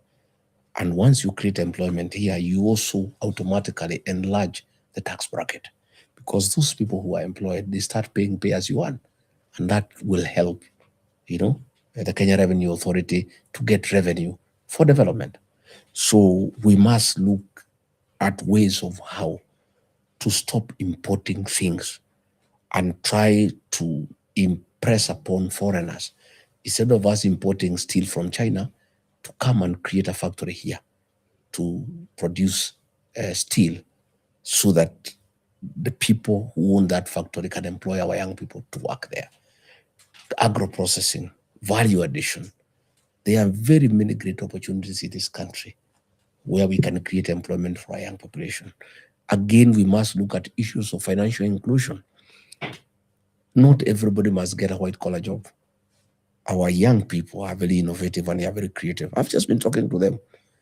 What we need to come up with is a very good program on how we can provide affordable credit to our young people and train them on how to manage those funds, so that they can create jobs for themselves and for their brothers and sisters and their friends and their cousins.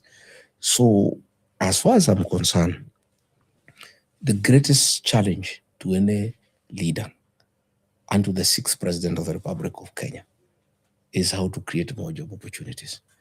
It is how to get our young population to become participants in the economic growth of this country. As it is today, they are just there at home, and that is why they are getting into problems through peer pressure. They get involved into alcoholism, into drug abuse. Others are committing suicide. Others are having depression. The new government must be very deliberate in trying to create opportunities for our young people, and I believe that those opportunities exist. It's only that there must be political goodwill. We must have a government that is willing to go out of its way to create opportunities for our young people.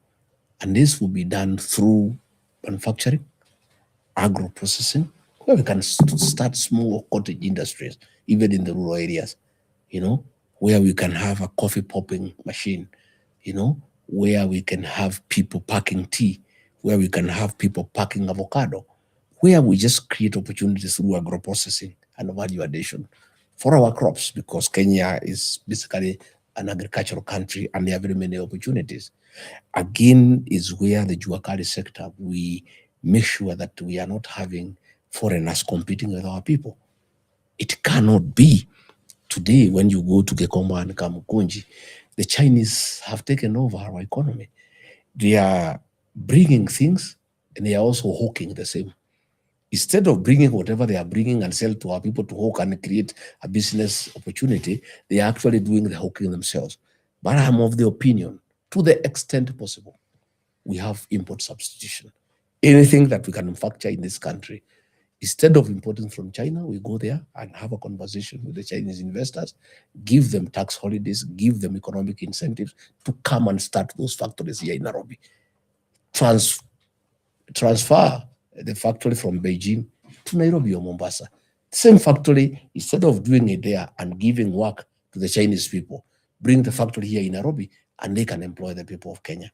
That is what I would be pursuing, and I'm persuaded that within 5 years, we would make remarkable progress and absorb a huge population of our young people into gainful employment. Okay, see, sorry, we've let me had these just promises finish before. this. Before we go to the promises, the question would be, you are making this decision for the young people as the older generation, and you're saying you've been talking to the young people. What is the place of the young people in this decision making such that they're not on the menu to be consumed, but they are the people coming up with the menu? Absolutely. Last night, one of a guy I had, he's called Chris Kirubi. He interviewed me. We had more than 14,000 people watching the program. And he told me, Rigiji, we love you, we trust you. But believe you me, if you give you this job and you let us down, we will turn against you the way we have turned against Ruto. I'm aware that these people cannot take promises. They want action. My very honest proposal to the young people, and I'm talking to them, we want them to be part of the decision-making process. We want them to come to the table so that we make these decisions together, so that when things go wrong, they don't pay for my blood. We hang together.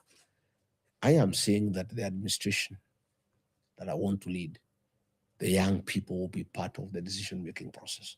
I want to bring young people to work with experienced people.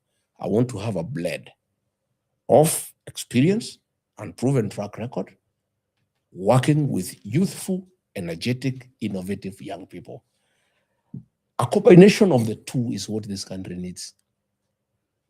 Experienced old hearts, people who have seen it, who can mentor young people, and then the young people have the energy to drive what has been agreed on. They are innovative, they are creative, they are knowledgeable, they have exposure. I am proposing a government that has a mixture of experienced, tested group of people working together with young, energetic, creative, young people.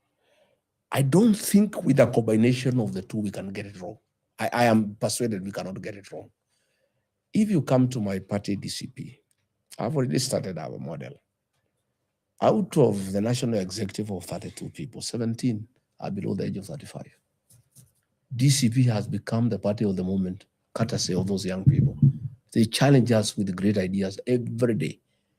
I've told you since yesterday, I've spent 2 days with the young people. If you look at TikTok, you see the programs we are making with them. And I'm a better person than I was before I came to Nyeri yesterday. I have known many things I did not know.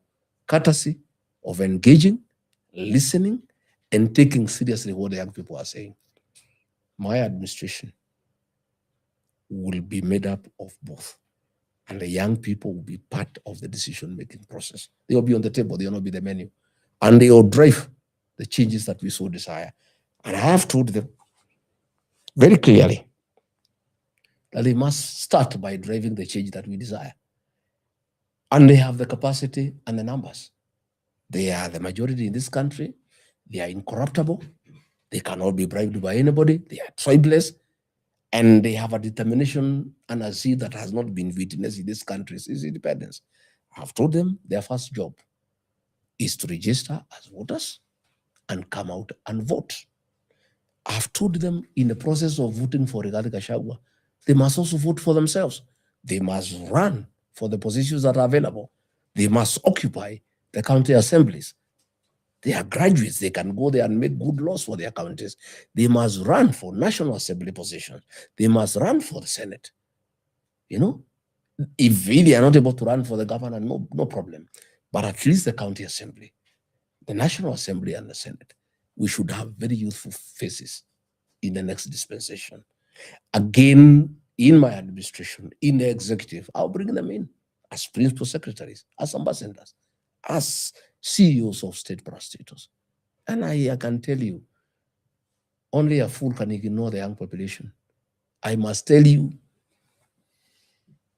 without an iota of doubt, listening to these young people, most of them know much more than I do. I have lived 61 years. I have listened to some people here 25 years, 26 years. I'm amazed by what they know. And I am that kind of leader who is not arrogant and who is not dismissive and who is not imposing, that I cannot be advised by young people. I have 2 young boys, 30-something, early 30s. They are the ones who tell me what to do in terms of running our businesses. They know much more than I do. They are more informed. They are more exposed. And I listen to them very keenly. And I gain a lot. I'm a better person by working with them. So I'm not dismissive. There are leaders who dismiss these young people, that they know nothing. I am telling you here today on air, most young people I've discussed with, I must admit they know much more than I do. Yes, before we I even ask you about the promises that I wanted to ask you, can you say, you've said like you learned a few things that the youth want that you didn't know before. So what did you learn yesterday? Like what stands out of everything you learned yesterday? Well, the young people told me yesterday that never make difficult decisions in a hurry. Young people. I was opening my mouth listening to them. They said,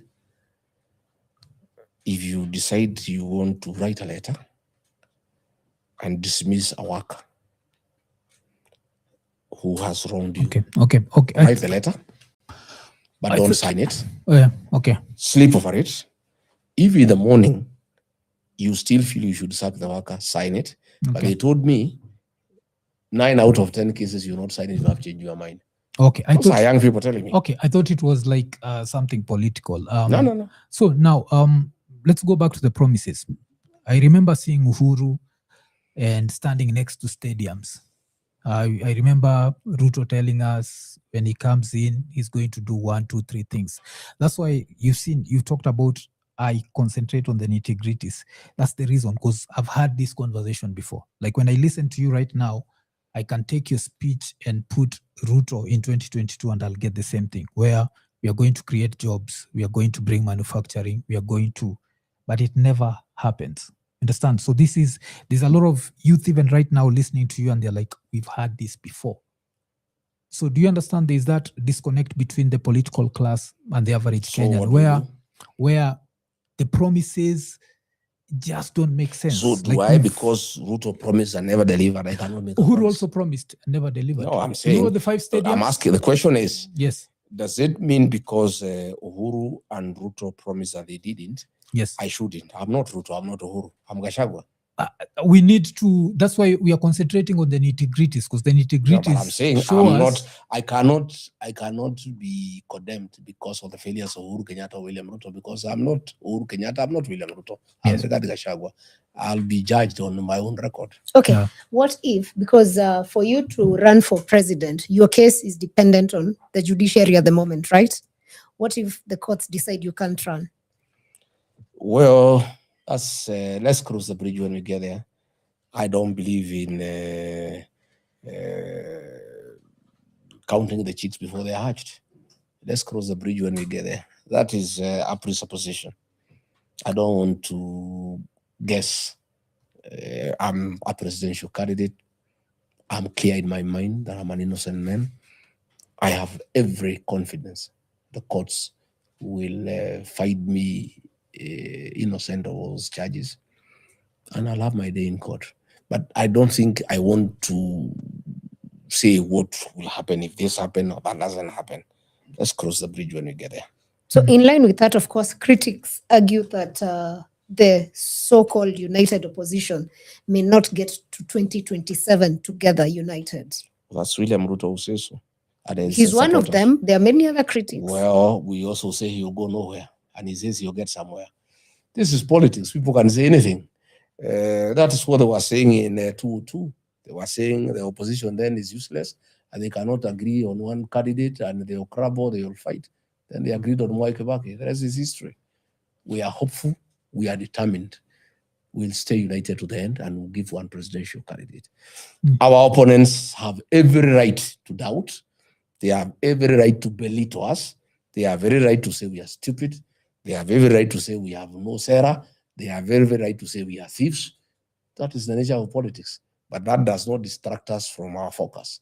We are focused. We are going for it. We know what we need to do. And the people of Kenya have told us, you must stay together. You must stay united. We are determined not to let the people of Kenya down. Do you understand how that brings a problem where you go on stage, you accuse Ruto of being a thief, he goes on stage and he accuses you of being a thief. And if you go back to the 2024 protest, that was one of the things that the Gen Z were saying. They were saying that they need clean leaders, leaders with integrity. So if I was to ask you right now as Rigathi Gachagua, would you say you're a leader of integrity? Yes, I am, because I've stolen nothing. You know us, when we say what Ruto has stolen, we say it. Today, in the papers, they have stolen 10 billion. Listen, wait a minute. Yes. We are saying 10 billion have been stolen from e-citizen. Yes. We are saying 50 billion shillings have been lost in SHA. Yes. We are saying Kenya Pipeline has been sold for a song. We are saying Safaricom is being sold for a song. These are real issues that we are raising. Okay. William Ruto says we are thieves. What have we stolen? Okay, let's go step by step. By 2022, you had a case where 200 million shillings of yours had been frozen. That case was dismissed. No, that's why we're going step by step. So 200 million had been frozen. Then you went on a debate with Martha Karua. What did you say your net worth was?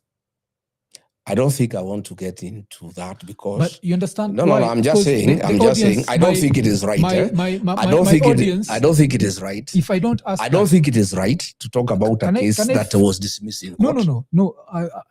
Can you let me? Nowadays, I think Gen Z says, "Let me land." So I want you to let me land. This is what I mean. My audience will, and I guess even her audience will demand that we ask this because it's about integrity. So the court case is happening. You're worth. You go and you debate Martha Karua. Do you remember what you said your net worth was? I can't remember. You said 800 million. Yes. And 200 million had been taken. So we guessed that by that time you had 600 million. Yes. But then around the same time, you had a court case Yes. about a land next to JKIA. Yes. And you never mentioned that land. Yes. You understand? If I'm talking about my net worth and I have a case in court, if I mention the 200,000 shillings that's being held, I'll also mention the 1.5 billion piece of land. I can't say nikiwa, like the way we speak in Sheng, I can't say niko na thao mbili na saa hiyo kuna mtu. Well, the only difference. Na thao yangu 10. You understand? So the only difference. So let me correct you. It means you're worth 2.3 billion. Let me correct you. There's a very big difference between what I own as a person and what is owned by companies. That is owned by property.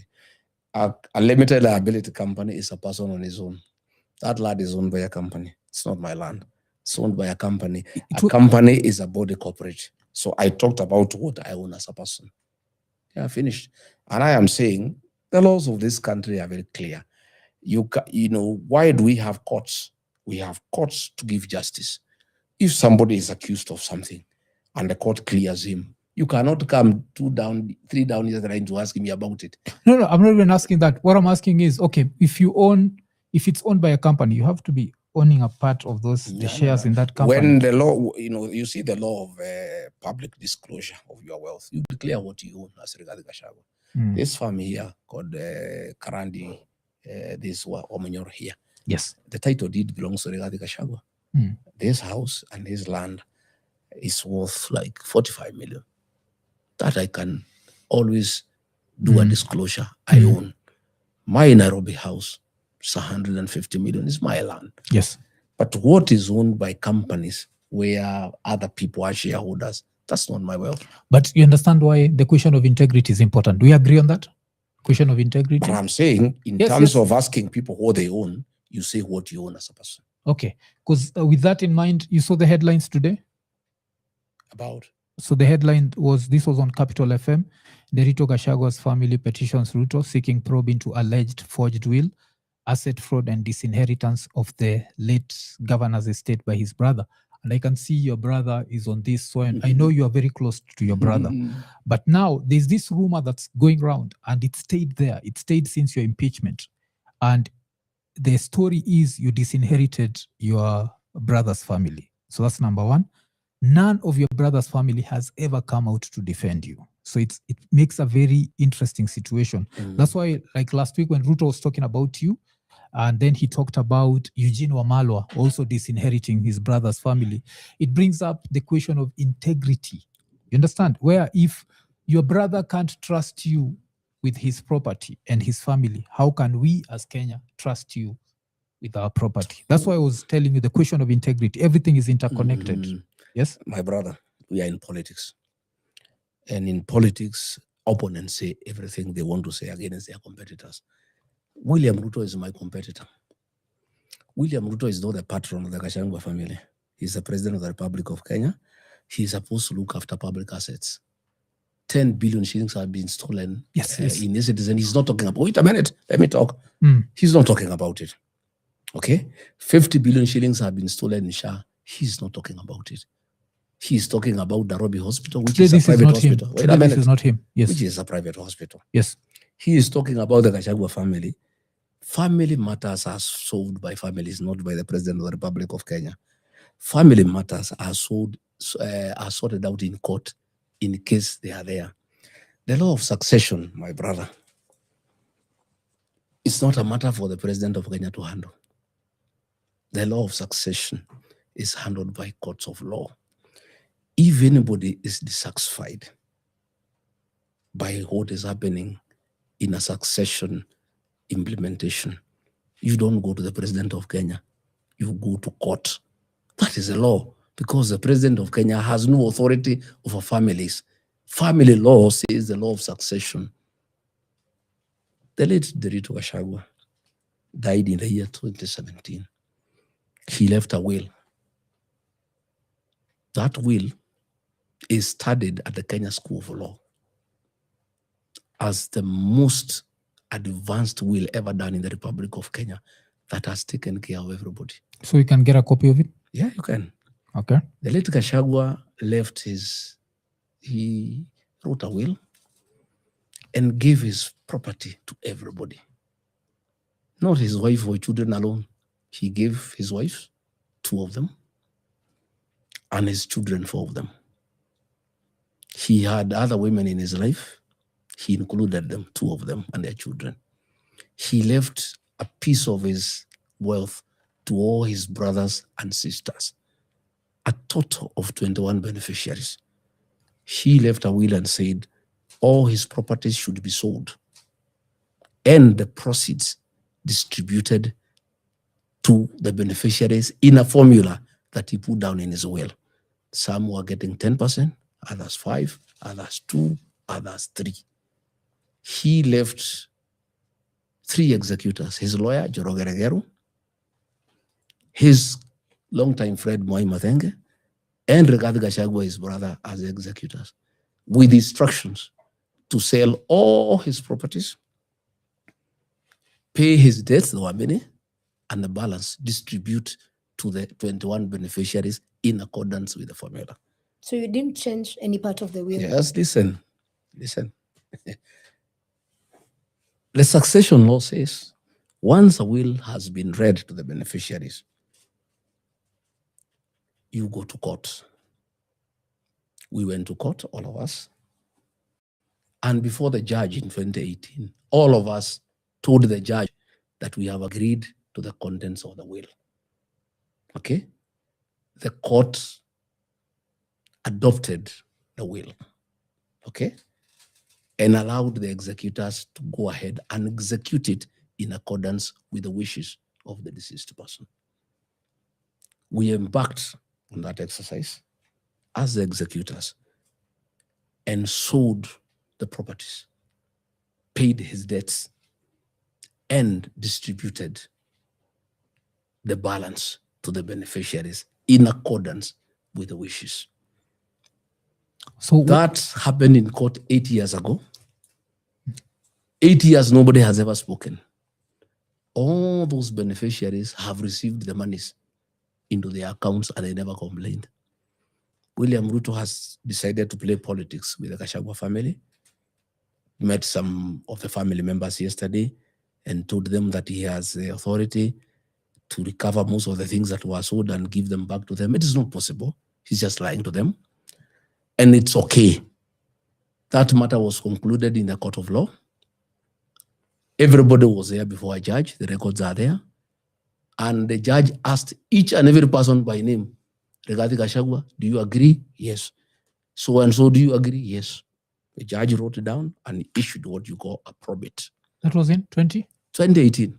And that's public record. Yes, public record. You know what is happening. Eh? William Ruto is playing politics, and because he wants to fight Rigathi Gachagua. Rigathi Gachagua has stolen nothing from the Kenyan public. Rigathi Gachagua is clean man, so he thinks he can come and interfere with family matters. One, he's meddlesome. This is our family. He's not a member of our family. Number two, if there was a problem with the family estate, you go to court. You don't go to family. He's the chief of this area. When you have a problem and you have no money to go to court, you go to the chief. If you have money, you go to court. This matter was concluded in court by consent. Nobody said no, and the records are there. Those 4 or 5 people he met yesterday, all of them have received money. When we sold Olive Garden, the ones for 10%, they got 50 million. The ones for 5% got 25 million. Everybody has gotten their own money. So this is politics. And it's unfortunate that when our country has so many problems, the president has abandoned his work to look after the country. He is now meddling in families. He's meddling in private institutions like Nairobi Hospital. He is meddling in my family thinking he's fighting Rigathi Gachagua. I want to tell my relatives to be careful. That William Ruto misused me. He's misusing them.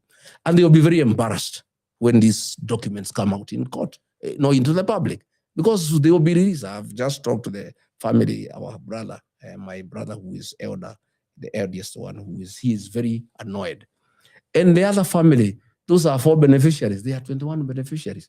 My brothers, my sisters, they have tried to reach them out to give them money to spoil my name. They have said they cannot. Blood is thicker than water. But a few family members have been conned by William Ruto. And I really sympathize with them because, one, I know they are having challenges, which is normal. I hear one of my niece has been promised a position in the board so that they can complain against, which is okay. If she can get something to eat, that's okay. I hear one of the ladies has been promised some business opportunities. I hear they were also given some little money, which is okay because I don't have money to give them. But I want to say the issue of the late Gachagua was concluded. The estate has been distributed. It's over. It's a closed matter. There's nothing remaining. Everything has been sold. Everybody has been given money. All of them have received. Nobody has ever complained. It is now 9 years since he died. Why has this matter all of a sudden come out? And it is William Ruto who is talking about it. He's not a member of our family. And that is not his work. His work is to look after Kenya. If there is a problem within any family in Kenya, families have a way they sort out their disputes. And there is none in my family. He's the one who is meddling in our family. He's the one who is trying to bribe people in my family to cause discord in my family. If you remember my sister, my brother, all prominent families have been fighting in court for years. The Gachagua family has never fought in court. His will was the best. He made sure he took care of everybody. My late mother, she was alive. He left her 5%. Rigathi Gachagua, he left me 5%. His 2 wives, 5%. His other women he had, he left their children their property. His brothers, his sisters, there is nobody who has ever complained. And you have never seen our issues in the newspapers. Anytime you have heard about the Gachagua, it is from the politicians, not from the family members. And when now they realize that that is not happening, yesterday the member of parliament here called Wamombi, he took them to State House at 6:30 in a white Pajero owned by Susan Derito, one of my niece. And there the Ruto cheated them. They told them to sign some letters. Those are the letters that are circulating. I don't care. It's really nothing. It's hot air, it's politics. We'll dismantle it when my brother turns up and we meet as a family. We'll ask our lawyer to write back to the president and tell him to keep off our family. How many You are not kids- part of our family. How many nephews and nieces do you have from Derito? I think 4. So it's the 4 that have complained. Yeah, I think so. But But we have other beneficiaries. We have other children from Derito. We have his brothers. We have his sisters. We have everybody. Since you've talked about the percentages, what percent were they getting that they feel dissatisfied? Because you see, Well, that is their father. it was their fathers. You know, if they wanted to challenge the will, they should have challenged it then. They didn't. And they were given the opportunity in court before a judge. The judge asked, so-and-so, are you satisfied? Yes. So-and-so, are you satisfied? Yes. They should shut up and shut up forever. Or if they want to go to court, they go back to court. The window for appeal is over. Number 2, they did not dispute at that time. The matter is closed. They are just playing politics. But in 2024, it was not closed. You remember it started? No, I'm saying there were just accusations on politicians. The matter was closed a long time ago. All the properties were sold to third parties. And the money was distributed to them and they received the money. So and this is the purely documents are there. politics. Yeah. So you're saying it's His purely politics is nonsense. It's William Ruto trying to meddle with my family because he has tried to fight me and it's not working. I'm a popular leader and Kenyans trust me. He wants to destroy my character and my integrity so that Kenyans stop listening to me. He has sent DCI to try to look for crime I've committed in Kenya. There is nothing.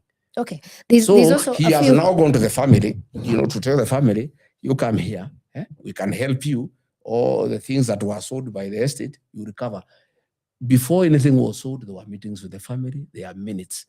Everybody was in agreement and nobody has ever had a problem. And all these children, all these wives have received the money and they have used it. And they were in court before a judge in 2018, called Achode, and all of them were there. It was recorded and a probate was issued and we were given the go-ahead to execute the will that was left by Gachagua. And the instructions were clear. Sell everything. I don't want to give anything to anybody. Sell everything. Pay my debts. The balance, distribute to the beneficiaries in accordance with the will. 10%. 5, 4, 3, 1.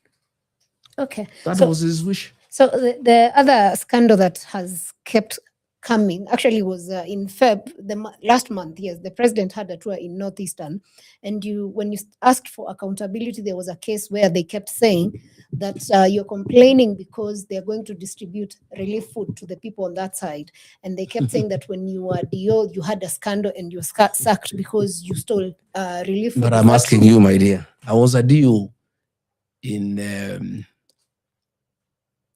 I left work in 2021. William Ruto picked me 2001. He picked me to be his running mate. How many years later?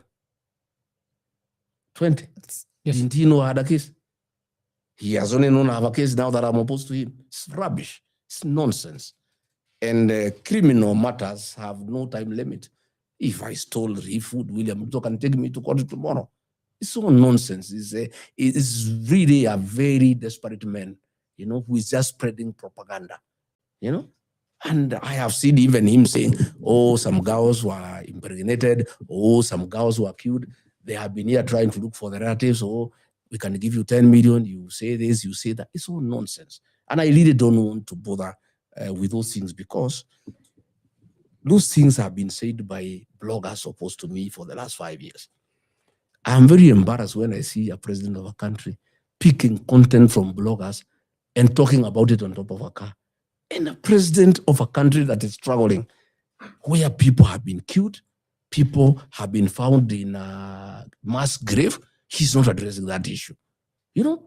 43 people have been killed in a mass grave. He's not addressing that matter. The country has a debt of 12.9 trillion. He's not addressing that matter. He's addressing nonsense. That he can get in top of a car to say that a cow of somebody died because of a tick. Just how petty can a president be? When the country is struggling so much with so many problems. Kenyans are asking themselves, where did we go wrong? How can a president of a country be so petty, so reckless to handle personal issues of Kenyan citizens that are a result of rumors and gossip instead of handling the real issues? that are affecting the people of this country. You understand also the fact you say you left office in 2001 and he's bringing it up right now, 25 years later. Can you also understand him also can say that he was with you in 2022 and you never brought up Kiambaa, but lately you've brought up Kiambaa. You understand why it's the same sort of argument where if he was good enough to be your running mate. Well, the only difference, the matter of Kiambaa is of public interest. He is bringing things that are of a personal nature. He is the president of the Republic of Kenya. Listen, my friend. But he is the president of the Republic of Kenya. He has a responsibility to bring things that are of concern to the people of Kenya. Yeah, personal things about a family. This is one family. There are more than 20 million families in Kenya who are having challenges. Why is he not bringing their challenges? Okay. It is only because he has a personal vendetta with me, because he knows I'm going to run him out of office. So let me ask you. Replace him as president. What is happening is he is on a mission to spoil my name, because Kenyans trust me. Kenyans are listening to me. But I can tell you Kenyans are also very intelligent. I have looked at the social media responses. He is being to tell us about Kenya, and tell us about families. And the same Kenyans are saying you could actually be working with President Ruto on the side. To do what? It's politics, as you said. How could I be working with him on the side? I want to remove him from power. And he is resisting. And he is feeling the heat from me. So if he approached you, would you work with President Ruto again? I cannot work with Ruto. He is wrong for this country. He is responsible for the hole we are in as a country. Mwai Kibaki left us a working free primary education program. He has ruined it. We had a good program for university financing, help. He has ruined it. We had a working NHIF program. He has ruined it. He has abducted children. They have been killed. How can I work with such a man? I have no business. But you see, you said he has abducted children, he has killed them. Let's go back to Kiambaa. You wouldn't say that you didn't know about Kiambaa in 2007. He's always been the main suspect in quotes. And you worked with him. Yes, we did. You endorsed him. We did. You said this is the best guy to lead Kenya. We did. You can't then come back a few years later after you fought with him to say now Kiambaa No, is I an can. issue. Let me tell you why. Let me finish my point. It means that you will tolerate anything as long as you're on the side of that person. Not necessarily. And as soon as you're on different sides, you'll be like, this is the worst guy. Not necessarily. Yeah. I'm a Christian. Forgiveness is a very important aspect of our Christianity. So you took back your forgiveness? I'm saying, listen to me. I think it's fair you also let me speak. Yes. It's a very important aspect of our Christianity. I and my people, the Kikuyu nation, were feeling very bad about Kiambaa and the 2000 atrocities, whose Ruto was charged with the crimes against humanity. But Ruto and Uhuru Kenyatta came together, forgave each other, and asked the two communities to forgive each other. And we said, we'll forgive, but we'll not forget. And we said, let bygones be bygones. And we left it. And we believed, honestly, that William Ruto was a changed man. And anybody can change. Saul can become Paul. And he was sweet talking, and we were convinced he's a changed man, and he cannot go back to his ways. But the minute he got into office, abductions started and extrajudicial killings. Then it came to our knowledge that he had not changed. He's still the same man. So we started remembering the old things. Normally, that's how life works. If you forgive somebody over something that they did to you, and they say they'll never do it again, then they do something similar, you remember the old things that happened. That's how we talk about Kiambaa. And actually, what has brought about Kiambaa is not even the killing of the Gen Zs or the abductions. It's the attack on churches by goons and police. The attack of PCA Mweki by goons supervised by police. The attack of PCA Kariobangi by goons helped by police. The attack of ACK Wetima Church in Othaya by police. That is what reminded us that this is the same William Ruto who attacked women and children in church in Kiambaa. Actually, that is what brought back the memories of Kiambaa. It's something that we had wanted to forget. But the minute he started attacking churches, and we are saying he's the one because investigations have been done, and he has stopped prosecution of those involved, despite the fact that they are known. So we are saying he's the one. It is the attacks of the churches around this area that have brought back the memories of Kiambaa. That is how we are talking about Kiambaa. So it's not about the. So now, have you stopped forgiving him, and should the Kikuyu community stop forgiving him? No, we And cannot. are We cannot forgive. Are we going to go back to that where as long as we are working together and make forgive tukiacha work together? Because I'd have to go back to the speech. I always go back to the acceptance speech of Ruto. It was one of the most very interesting acceptance speech, and you were there. Remember, he talked about extrajudicial killings, and he said, as soon as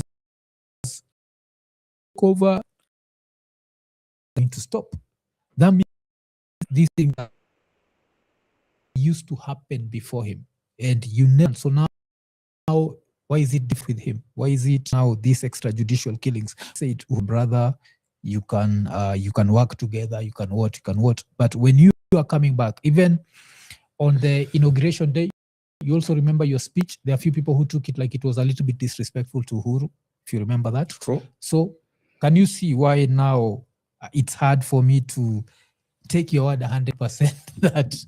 Well, you don't have to take my words 100%. That's why we have a debate. Yes. You take what you think is right. What you think is not right, you don't have to take. You don't have to agree with me 100%. Yes. Ruto talked about extrajudicial killing, and I believed him. The minute he started doing it, I disagreed with him. That's the reason why we disagreed. Because I believed him. I believed he was sincere, like I was. I don't believe in that nonsense called extrajudicial killing. Kenya is a country of rule of law. If somebody has committed a crime, arrest him, take him to court, prosecute him, let the court mete out a sentence if he is guilty. But killing people without going through the legal process is unacceptable. And I've explained to you that is why I disagreed with him, and I cannot agree with him. And I also now know he is deceptive. So I cannot agree to anything he tells me anymore. So how different, if you were to get in power, would you deal with the security sector in Kenya? Because it's a problem, especially with goons in political spaces. Goonism is the legacy of William Ruto. Goons are part and parcel of the Kenya Police Service now. Well, they've been there even before. And we are saying, I am now persuaded that when Ruto sent our police officers to Haiti, we thought they are going to help the people of Haiti to deal with the criminal gangs. Little did we know that they were going there for benchmarking, to know how goons run a country. The city of Nairobi is run by goons. Even when William Ruto is in town, there are goons in tow. Robbing, nothing is done to them. The governor of Nairobi works with the goons. PS Raymond Omoro works with the goons. I have been attacked by goons more than 24 times, and none has been arrested. I want to say this. Kenya is a country of the rule of law. President Rigathi Gachagua would make sure that the rule of law is upheld in this country. And I will tell the Inspector General of Police that he must work with 5 documents only and nothing else. The Constitution of Kenya, 2010, the Criminal Procedure Code, Cap 75, the Penal Code, Cap 63, the Evidence Act, Cap 80, and the Police Standing Orders. That's all. And if the police follow those 5 documents, we'll have no problem. If anybody has committed a crime, why do you want to assassinate that person? Why do you want to abduct and kill that person without going through the judicial system? If anybody has committed any crime, that is in the Penal Code, arrest that person in accordance with the Criminal Procedure Code, Cap 75. Put that person before court. And using Cap 80, the Evidence Act, adduce evidence before a court of law. If the magistrate or the judge is so convinced beyond reasonable doubt that a criminal offense has been committed, the Penal Code provides sentences that are there in law. And that person will either be fined, go to prison for a certain period, or both. But let no police officer decide and be the police, the judge, and the executioner. It cannot happen. We must have separation. Police arrest you, DPP prosecute you, the judge makes the decision, the prison jails you. That's the way it works. But we are having people who want to be the police, the judge and the execution. It cannot happen. And It's against the law. how independent would the judiciary be? And would you say that the judiciary has been independent under Ruto? To a certain extent, the judges have really tried. And I must commend them, because you have seen many times Ruto has violated the constitution and done many things against the constitution, and the courts have said no, they have stopped it. And I really want to commend the judiciary. I know there are always attempts to twist the judiciary in a certain way, denying them funds, denying them cars, denying them security, intimidating the Chief Justice. But I want to appeal to the Kenyan judiciary to stay steadfast as the last line of defense for the Kenyan people. Let them uphold the constitution and make sure the letter and the spirit of the constitution is followed to the letter. What is your take about the office of the DPP and how it operates? I don't think they are fairly independent, because I have seen many attempts to prosecute people because of their political stand. I have seen a lot of governors. You saw the governor of Trans Nzoia was taken to court by the DPP, and the High Court has ruled is a violation of his constitutional right and have stopped the proceedings and said actually he should be paid. I have seen the DPP being muzzled by the executive to prosecute people for political reasons and to deny them their freedom to make political decisions. Especially our governors had a lot of siege. Many governors would want to be in one term, fear, because the DPP has been used to intimidate them. Because the reason I'm asking you about the independence of the judiciary is when Uhuru was president, a lot of people that ended up in Ruto's government were facing cases, yes? So you had your case. Aisha Jumwa had a case. I think hers was a murder case. And Linturi had an attempted rape case. Yes. All these cases got dropped as soon as Ruto became president. Yes. Most of those cases. That shows that it was not the an independent DPP judiciary. under Uhuru was not independent. The DPP under Ruto has not been independent. Why most of those cases were dropped is because they were political. In fact, in my case, the DCI saw an affidavit to say that they were pressurized to prosecute me without evidence. And that is how I was let off the hook. So it was not because you had become the deputy president? No, it is because they had filed a case against me without evidence and they were being pressurized. And they didn't like it. So the minute I came in, the people who was pressurized them had left. So they were free now to exercise their mind. The DCI saw an affidavit to say we had no evidence against this man. We want the cases to be dropped. And that was it. So how would you say that a rape case was political? Because either someone was naked and someone walked in. Now, we cannot go into the merits or the demerits of a rape case because, my friend, let's not go that direction, because you can only say there is a rape case when it has been concluded. There was an attempt. An allegation is an allegation. What happens before a court of law? Everybody is innocent until proved guilty. You cannot say because it has been alleged that you raped somebody, you have raped somebody. It has to go through the rigors of prosecution and it has to be proved. In that matter, the case was never heard and then it was terminated. So you cannot say somebody had been raped because it has not been proven. No, it was attempted rape. It is attempted, yes. Even if it's attempted, for it to become a crime, it has to be proven. Yes. The reason why I was bringing it up was during Uhuru's time, when Ruto had a case for grabbing Muteshi's land, he went through the whole thing. It was step by step, until the case was concluded and Muteshi won.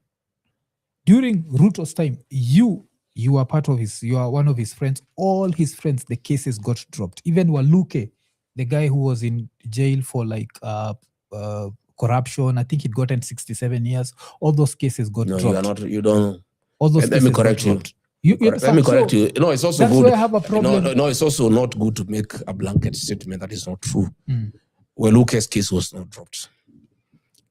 The Kenyan Constitution has mechanisms to address legal issues. Criminal matters, you are taken to a magistrate's court. You have a right of appeal at the High Court, at the Court of Appeal, and the Supreme Court. Waluke was convicted by a magistrate. The sentence, he appealed before the High Court. The sentence was upheld by the High Court. He appealed before the Court of Appeal. The sentence was quashed by the Court of Appeal. That is a court of law that has quashed it. Nobody dropped it. The cases you are talking about were never heard. And why they were never heard is because they had no evidence. They just kept us in court. Because I was taken to court in 2020. Why was it not heard for 2 years? The magistrate kept the prosecution kept us tomorrow, because they had nothing. So there was no influence from no, I'm saying if there was evidence against me, the matter should have been heard in 2 years. Why was it not heard in 2 years? Because we kept on going to court. The prosecution would ask for more time because they did not have evidence. They were even told to supply us with the evidence they have. They never supplied us with the evidence. So by the time we came in, the DCI was saying we were pressurized. We didn't have anything against these men. And then it was dropped. So what I'm asking is, what's the probability a murder case is dropped, a rape case is dropped, a corruption case is dropped, a what is dropped, and all these are friends of Ruto? I think I'm the wrong person for you to ask such a question. All these are friends of Ruto. No, I am saying, by that time they're being brought to Ruto's friend. I'm the wrong person to ask such questions because I don't think I'm competent to judge. You can only ask me about my own case. That one I'm competent because I know what happened. About other people, I think you're asking the wrong person. No, I was just saying because the judiciary, like how independent is it and how independent would it be under you? That one. Under you, because you see, I think that one. You say Uhuru is your brother, but then you also say Uhuru used the judicial system to punish. I am not defending his excesses. He's my brother, yes. The fact that he had excesses does not make him not my brother. I mean, I would be a very bad man to say he's not my brother because he had excesses. But he had excesses. His government used the criminal justice system to settle politics, and it was wrong. But that does not make him not my brother. But he's not president anymore. He's retired. Bygones be bygones. We are through over that phase. Okay, yeah. Let's move to something that's very critical for this country, the health sector. Yes. When you came in, you're part of the government. So of course you were introducing SHA into the system. What vision was there for SHA? And why do you think at the moment there have been so many issues and challenges and even cases about corruption? My sister Sarah, I must tell you very frankly that the migration from NHIF to SHA was not a good intention. It was done for corruption. What needed to be done? If you ask Geoffrey Mwangi was the CEO of NHIF before, and they had recommended that certain reforms be done in NHIF and it be upgraded to be compliant to take care of leaks and abuse. And a study was done, and that upgrading would have costed 800 million. And the system would have been perfect. But a decision was made to scrap it and bring a new system called SHA at a cost of 104 billion Kenya shillings for corruption. That money was stolen. That is why SHA was brought. SHA was not well thought out. And that's why it's not working. And you know it's not working. Did you ever discuss it when you were deputy? Well, the only problem, I must tell you very honestly, the Ruto government is a one-man show. He has a group of advisors. He discusses with them, they agree, they implement. Even ministers, the Minister of Health, heard about that SHA from Ruto. It's the ministry, but he's not involved.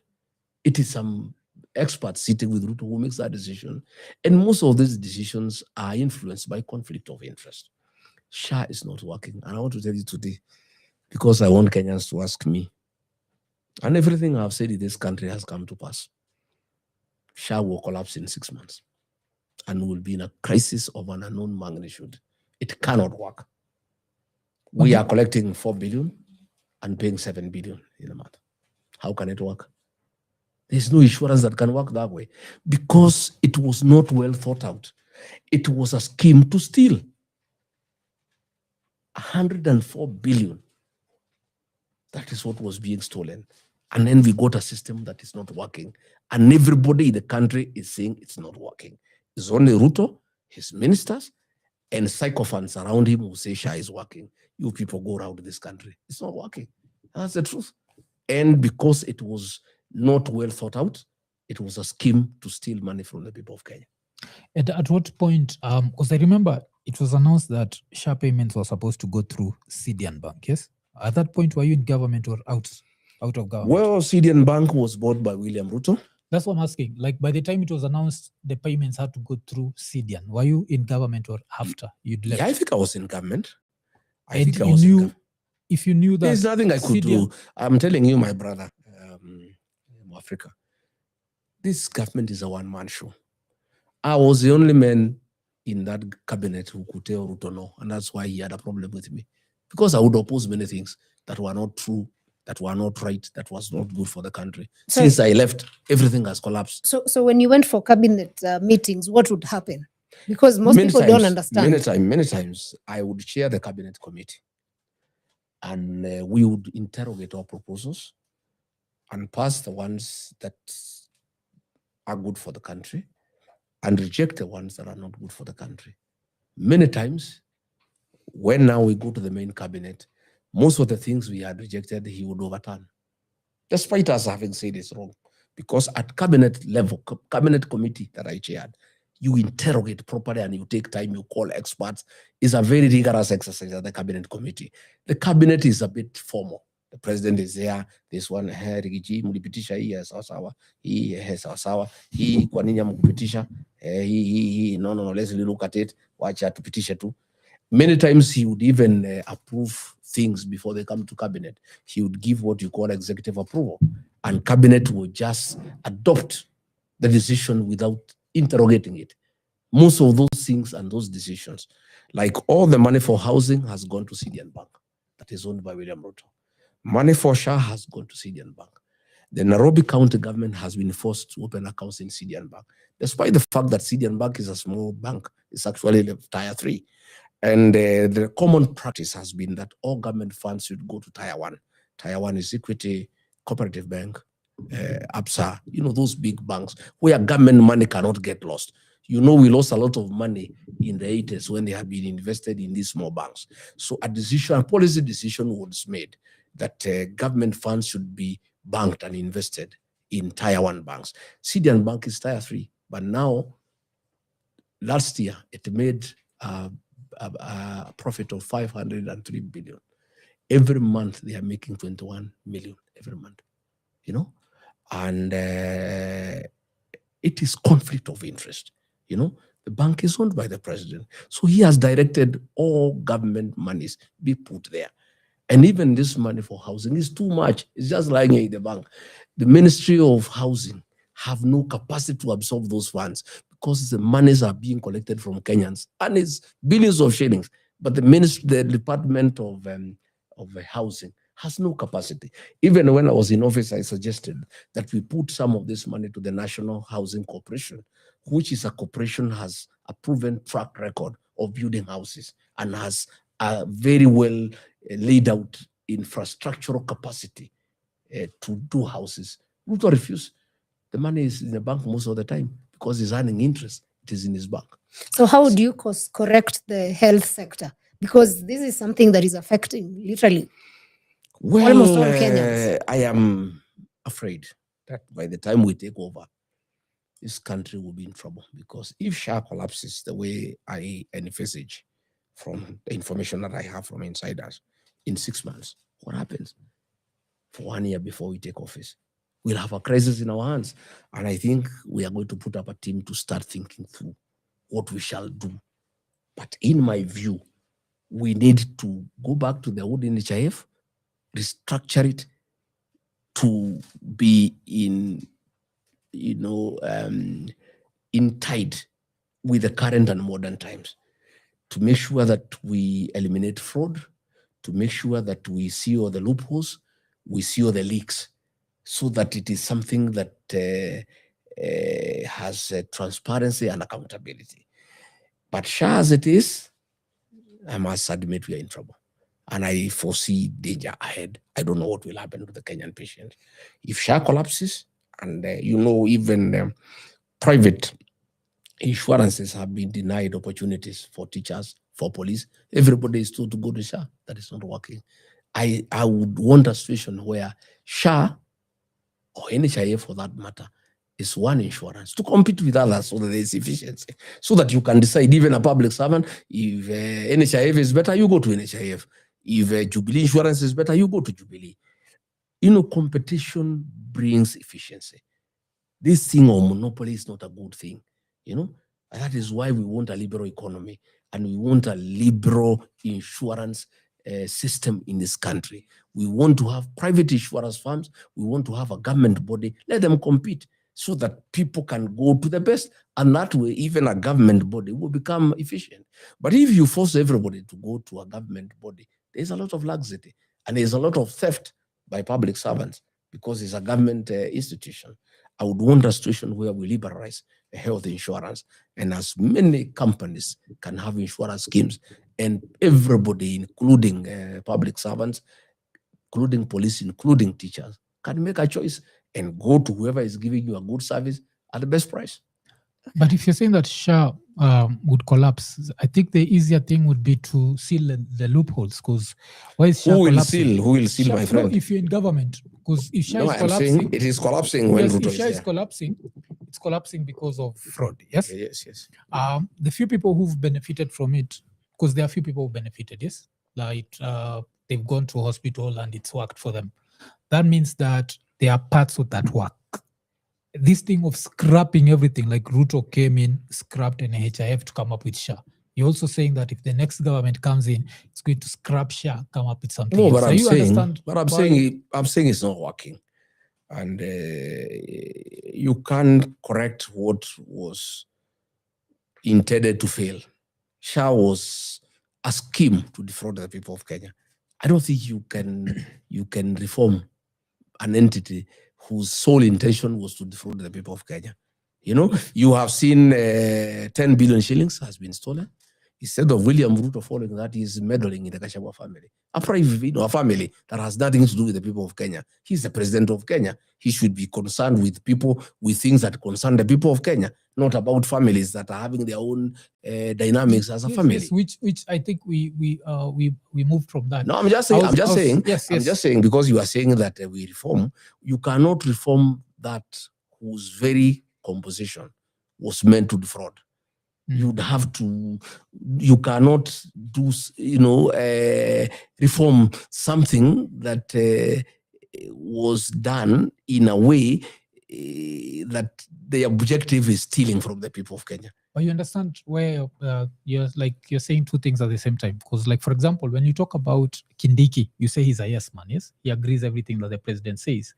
But then you also say that when you are in cabinet, the president would be like, we are going to move money through CDN, which you knew is his personal bank, and you'll also keep quiet. I didn't keep quiet. I've told you I was kicked out because I was saying no. That's what I've told you. I said no to many, many things. Yeah, many things I said no. I would say, like when, we had a very good program on fighting alcoholism and drug abuse. He interfered with it and I told him no publicly in Nyandarua, in Rogino Church. I told Mr. President, please, under your watch, we can't get bad alcohol being sold to our young people. What is happening, Mr. President, is unacceptable. The videos are there. I told him in public. I think around that time, what had you said? You said bars have to be closed by a certain time? Yes, we said we control drinking hours. But do you think that's good in a secular country? Because it's still a secular country. Yes. EABL is still one of the biggest tax. Saying, my friend. It's one of the biggest we are saying people cannot Kenya. Drink throughout. Yeah. Yes. No, EABL is one of the biggest taxpayers in Kenya. So do you know, if you are to do that, you can't also disrupt a whole part of economy for your information based on morals? For your information. Issue. Yes. When I stopped illicit alcohol from being sold in Kenya, we collected more taxes from alcohol because people drank good alcohol that is taxable. Most of this illicit alcohol, there is no tax collection. So when I stopped 51 factories that were selling bad alcohol, and there was a lot of counterfeit of the same alcohol that was not being taxed. When we stopped it completely, people went to bars to drink hygienic alcohol and drank more alcohol that is taxable. And actually, there was an increase in tax collection. We never ruled out Kenya breweries. What we did is we said people should drink from 5 p.m. to 11 p.m., 6 hours. and then you go home. If you arrive home at midnight, chances are by 7 a.m., you'll be sober and go to work. But this thing of people drinking from 7 a.m. to 7 a.m. the following day, it's not healthy for our country. And I can tell you, the reforms that I brought into that sector, everybody was happy. KRI collected more. There was sobriety. Young people who were sleeping in trenches went home. Young people who did not have families started having families. It was a win-win situation for the country and for our moral fabric. And everybody was happy. Today, when I go around the country, mothers are in tears. The young people are back to drinking. KRI is collecting less because illicit alcohol is what is available. Cheap illicit alcohol which are killer drinks. People are drinking and dying. There are funerals in villages every week. In every village, 2 to 3 funerals because of excessive drinking. And people are also not working. You find even going to pick coffee, boys are not available. Picking tea is women who are picking tea because all the young people are out there drinking cheap, illicit liquor. And I told William Ruto, my brother, you say you are Christian, you say you are parent. How do you allow this thing to come back? And I have successfully stopped it. That exercise was 70% successful. And what I was doing is stopping more drinking, illicit alcohol, and mama boys, would deal with the issues of those who are already addicted. It was a win-win situation for the country. And I'm very proud of what Mama boys and I did for our country. I am very, very proud leader. And wherever I go around the country, people commend me for what I did. And they actually miss that I left office because when I was there, things were working. Okay. I wanted to ask something else because there's also a critical thing in this country, and that's the CBC education system. I would want to understand, when you're coming in, did you understand what CBC was and what was the plan? Because at the moment, there's so many complaints about the system, and it would be also important to understand how you would handle that. Yesterday, I was talking to a parent who was saying their kids, I think, are in grade 5, but these children use just one common science book. Like, they're the same grade, but the books are different. So it becomes very hard for parents. So did you understand CBC and how do you handle it? Well, thank you very much. When we came in, I urged the president because there was a big crisis about CBC. The teachers did not understand it. There was no curriculum. There were no books. The pupils did not understand it. People did not know whether when the junior school will be in primary school or will go to high school, where it will be domiciled. The educationists did not understand it. So the president, we discussed, and he set up a team called Presidential Working Party on Educational Reforms. And there were very many professors, and I went to launch them at STEM headquarters in Karen. And they came up with recommendations. And when they came up with recommendations, the recommendation was that Kenya needed more time.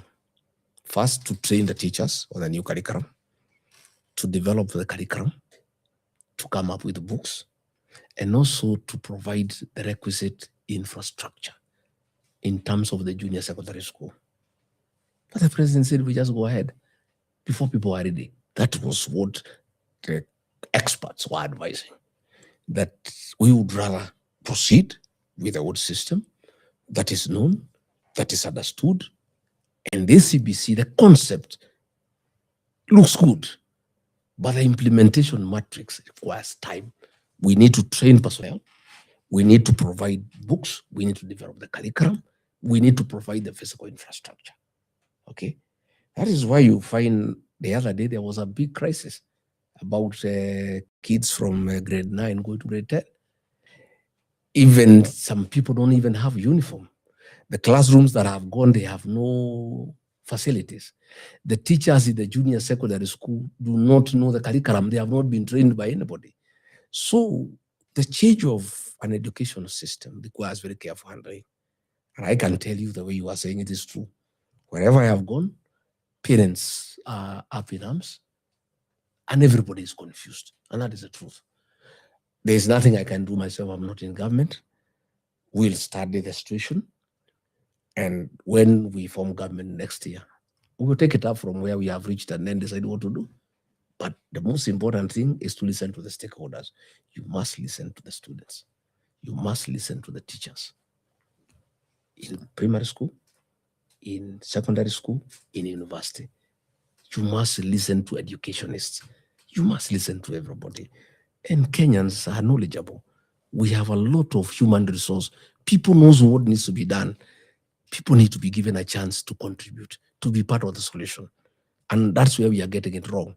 Where people at the top decide to do something, they don't want to talk to anybody. They proceed, develop an idea without talking to the stakeholders who would ordinarily give very useful input that will give a good outcome of the intended changes of a program. So that, because I see here there was a 42-member team that had been formed. Is there anything that they proposed that stood out that Ruto ignored? They had said that the implementation be done slowly in stages, and we don't roll it out completely until we develop the requisite capacity in terms of teachers, the numbers, two, equipping them, equipping the teachers with the skill, equipment. You know, you have seen the children here being told the things to make, but the materials are not available here in the rural areas. You know, you find some places they are supposed to study with the tablets. There is no electricity, there is no solar. So we needed to develop, you know, the equipment and the capacity, the infrastructure, the classrooms, the teaching tools, the teaching aids, and get books. Already now, as we speak today, the new curriculum, they are using the books of the old curriculum. This is sheer madness. You say you have a new curriculum, yet there are no books that can help in the new curriculum. You are using books for the old curriculum. It doesn't make sense. Out of curiosity, because these kids are now in grades 10, 11, high school, what was the plan for them after high school? Because normally what we had was 844, you just go to campus. So is the training in university expected to be the same, or is it now reworking? To tell you the truth, I don't know. I'm very confused myself. You know, I listen to people, I talk to teachers, they tell me different things. I talk to education officers, they tell me different things. People have different interpretation of this program. Nobody can really sit you down and tell you exactly what is supposed to happen. And that is the crux of the matter. That is a tragedy we face as a country, that nobody can, with authority, tell you from the beginning to the end, what is the end game? Where do you start and where do you end? Yeah. And myself, what those experts had recommended, I thought it was very well thought out. Please, let's slow down the implementation until we put everything into place. It was a good recommendation. Now, the other day, I think it's the World Bank that said Kenya had one of the best world's education system, I think either on Wednesday. What is the danger with that? Because that's a whole generation. What does that mean for a country? Well, we are at crossroads as a nation. Where you have the education system, it's not working. The health system is not working. There is insecurity, there are goons all over. Most of the projects have stalled. There is no money in circulation for the economy. Pending bills have not been paid for the last 4 years. Businessmen who have provided services to government, both national and county, their properties are being auctioned every day because the government has not paid them. The country is at a crossroad. And then you have a president who is on top of a car discussing families and persons, individuals and family matters and individuals and small petty things. When we have a challenge with the education system, we have a challenge with the health system, we have a challenge with security, we have challenge with the flow of money. I'm told by experts we are facing another challenge about the availability of fuel. And this fuel have nothing to do with Iran. It has everything to do with what you call G2G, a program that was brought by William Ruto that smells of corruption. It is done by somebody from Meru, Gulf Energy, with people in government. And we imposed during Uhuru's time, we were paying 8% VAT. It was increased to 16%. And then there was 7 shillings that the government can use to intervene and stabilize when there's a problem. They did what you call sectorization. That money was used to borrow money. So that money is not available to stabilize the fuel market. So we are staring at a crisis. And I am shocked that instead of the president addressing that, he's addressing nonsense and pettiness and gossip and rubbish. We have real challenges as a country. And I can tell you people are getting very agitated. And if things are not well taken care of, we could have civil unrest. Because Kenyans will reach a place and say, no, this is too much, because nothing is working. Almost everything has come to a standstill. And the government is on a campaign trail, moving with money with bags, bribing voters, when nothing else is working. We have many children at home because money for capitation has not been released. Principals of schools cannot pay bills to feed children in boarding schools. They are almost being auctioned. Yet you are asking them to keep children at school without money, yet they need to feed them. They need to pay electricity. They need to pay fuel. So these children have been sent home. As we speak, many children are at home. This morning, I had many parents here who came to see me to see what I can do. Because I used to help them when I was member of parliament. I used to help them when I was deputy president.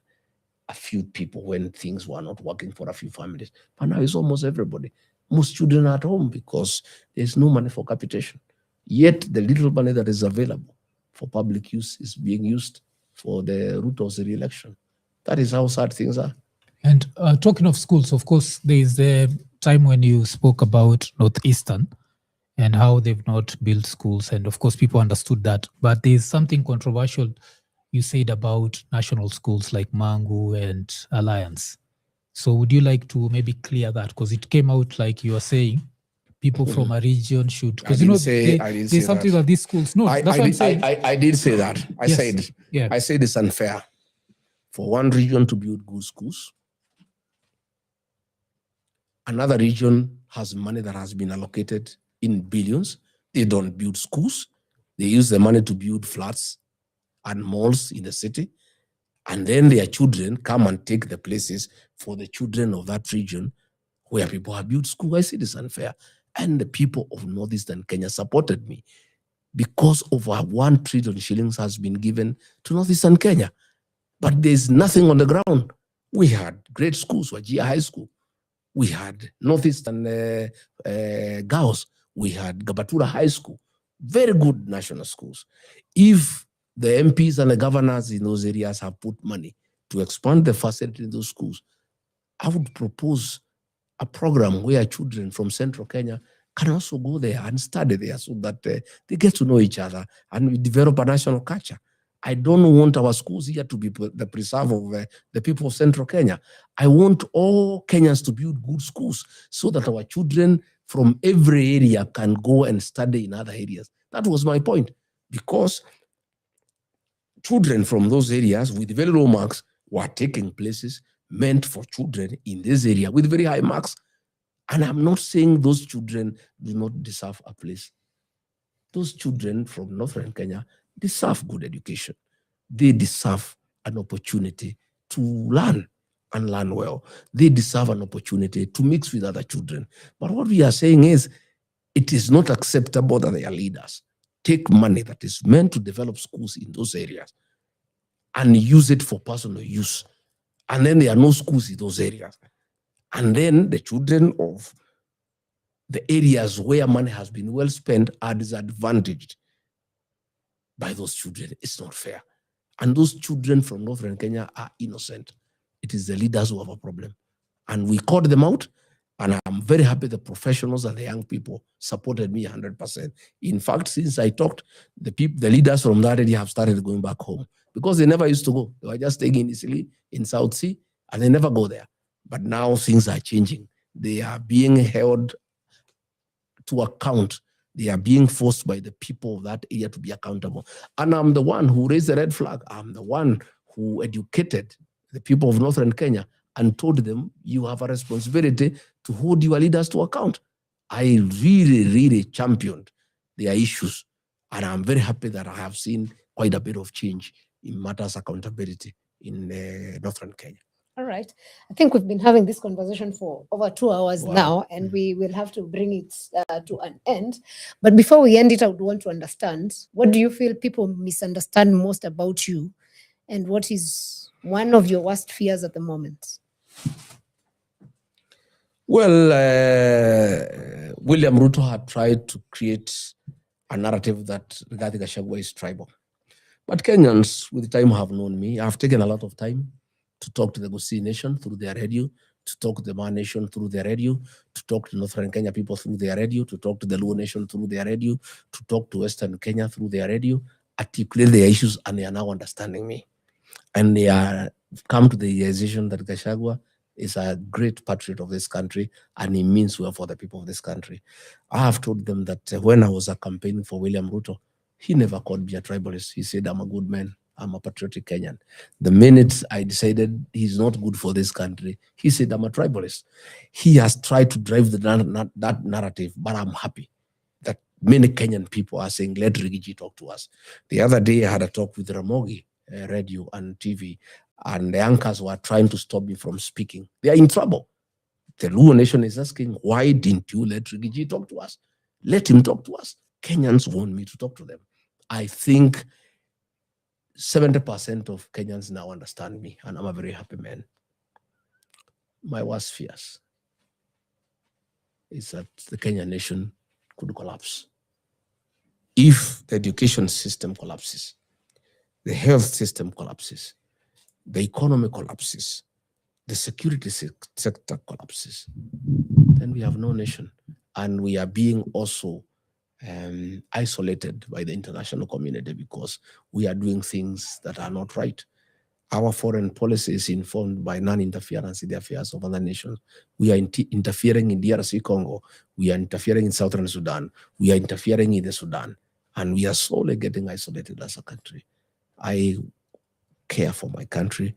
I fear that we could become another failed state, which would be very unfortunate because Kenya is a great nation of great people who are very resilient, who are hardworking, and people who are very hopeful. But through bad leadership, we could kill their fighting spirit and their industry, being industrious. We could kill it and they can give up. But I want to tell the people of Kenya that all is not lost.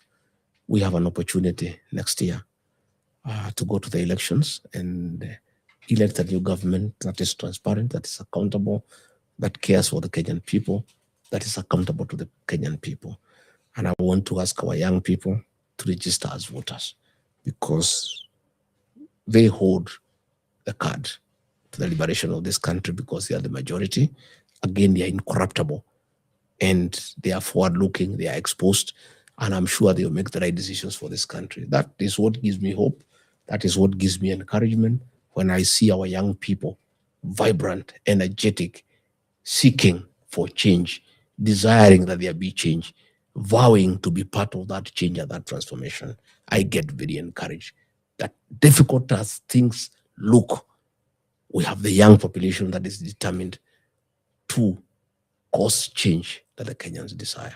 All right. Thank you very much, Professor. So, of course, I don't know if it was early this week when Moses Kuria said that a lot of people in this region are going to be voted in through DCP, but that does not mean that they won't work with the government. And that has been the pattern where a lot of people are voted in and then immediately after they go to the person who's won as president. So you keep talking about betrayal and being betrayed by Ruto. What happens if, let's say, for example, you stay impeached and you can't run for president, you support someone, they win?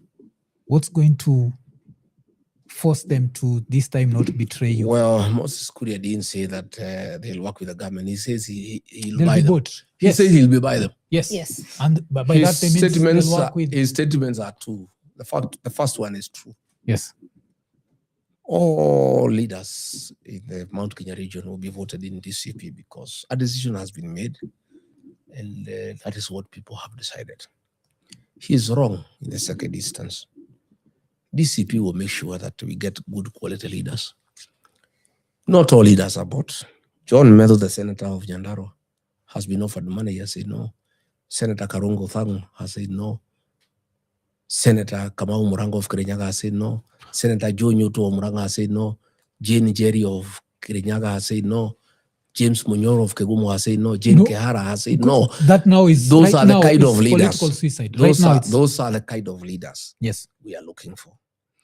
And I am very happy that so far the leaders who have expressed interest to run at the DCP and are doing very well on the ground, through my own investigations, through my own interactions, through my own due diligence, I'm sure we'll end up with 90% of good leaders who cannot sell their people to satisfy their stomach. I'm sure we'll have great patriots, people who love the electorate, people who love their people who love their country, and will put the people's interests ahead of stomachs and the stomach interest. I'm clear in my mind, and I think we are in the right place, and I am very confident that we shall end up with good leaders. But you also understand that right now, no one can go against DCP because it would be political suicide. But after September next year, it won't be political suicide. If I've already been elected, I do not actually. So do you understand what he means? Yeah, we've seen the pattern where you see like even a lot of people in 2017 were elected because of Uhuru Kenyatta, but they didn't stay with Uhuru. Well, the person who buys people is William Ruto. He has perfected bribery as a tool of governance. To start with, he will not be there to buy them. He'll be in Sogoi. That gives me a lot of comfort. Number two, I'll be president. I'm not in that business of buying leaders. I allow the people, I allow the leaders to serve their people without intimidating them, without coercing them, without bribing them. But you see, like we are working with a scenario where you stay impeached, yes? Oh, no, let me tell you, my brother. If you don't stay impeached. Let me so let's look at that scenario. Let me also explain to you. Yes. Article 99 of the Constitution says that anybody who has a challenge with Chapter 6 and has gone to court cannot be stopped from vying until he has exhausted all the available remedies provided by law. My matter is before the High Court. Depending on the way it goes, there is another stage in the Court of Appeal. Depending on the way it goes, there's another stage in the Supreme Court. My matter now is 1.5 years. It has not left stage 1. Okay, I am very hopeful that that impeachment will be vacated so that I have no challenge at all. Even if it has not been vacated by the time we go to the polls and is still pending in the court, nothing in law stopped me vying for office. I'm a presidential candidate with the ballot. But you also talked about you and the others deciding on one person. We have agreed that we'll talk and agree that we shall have one presidential candidate. I'm very hopeful, extremely hopeful that I'll persuade them. Okay. That I'm the best man for the job and they should give me the ticket. And you also losing Bere North and losing that didn't put something in your mind that maybe, just maybe, the whole mountain is not. Nothing. You lost in Bere North. Nothing. Yes? I didn't lose Bere. I didn't have a candidate. I was campaigning for the candidate for the DP. But when you get time, study the politics of Bere North and South. Those two constituencies are the only two constituencies that vote with the rest of the mountain in matters presidential. But all the other seats are local affair because they practice the politics of clanism. If you look at the year 2002, when nobody wanted to hear about Kanu and Moi, Bere North, it was called Chicago then, voted for President Mwai Kibaki at a knock, 95%, and voted J.B. Muturi in as member. In 2007, when Kibaki was in PNU, they voted Mwai Kibaki in PNU, rejected J.B. Muturi in PNU, and voted for Lene Kivuti in Safina. In 2013, Bere North, called Chicago, voted for Uhuru Kenyatta at the TNA and voted for Gachagua and Abbas. 2022, Again, they voted for William Ruto, and UDA went ahead to vote for Ruto and DP. The conduct of Bere North and South in matters that are not presidential is a local affair. But in presidential matters, for the longest since 1992, they always vote with the rest of the mountain. So I'm not bothered. None Okay. at all. Fantastic. Gentlemen, we have to end it at this because matters politics, we can keep talking and talking until it's morning. But we totally appreciate your time so Thank much. you. We appreciate, of course, at Alpha House, Ikonini, totally appreciates. And he actually promised that he will come to each Yes, of I these will. podcasts, futuristic. So watch out because there is more that is coming. And we totally appreciate your time. To you who's been watching this, we appreciate your time. Thank you so much. We were able to ask as many questions as we could. For those we didn't, watch out for the next episode. Have a good night and thank you for watching. Thank you. Ikonini. Asante, hata mimi nimeshukuru sana. Asante, tumeshukuru sana pia. It's long but easy. It's long but good, yeah. Thank you. Asante sana. Yes, daktari, umetengenezea hawa watu chakula? Yeah. Hapa iko baridi, tuna survive na chakula. So anyway, to survive here.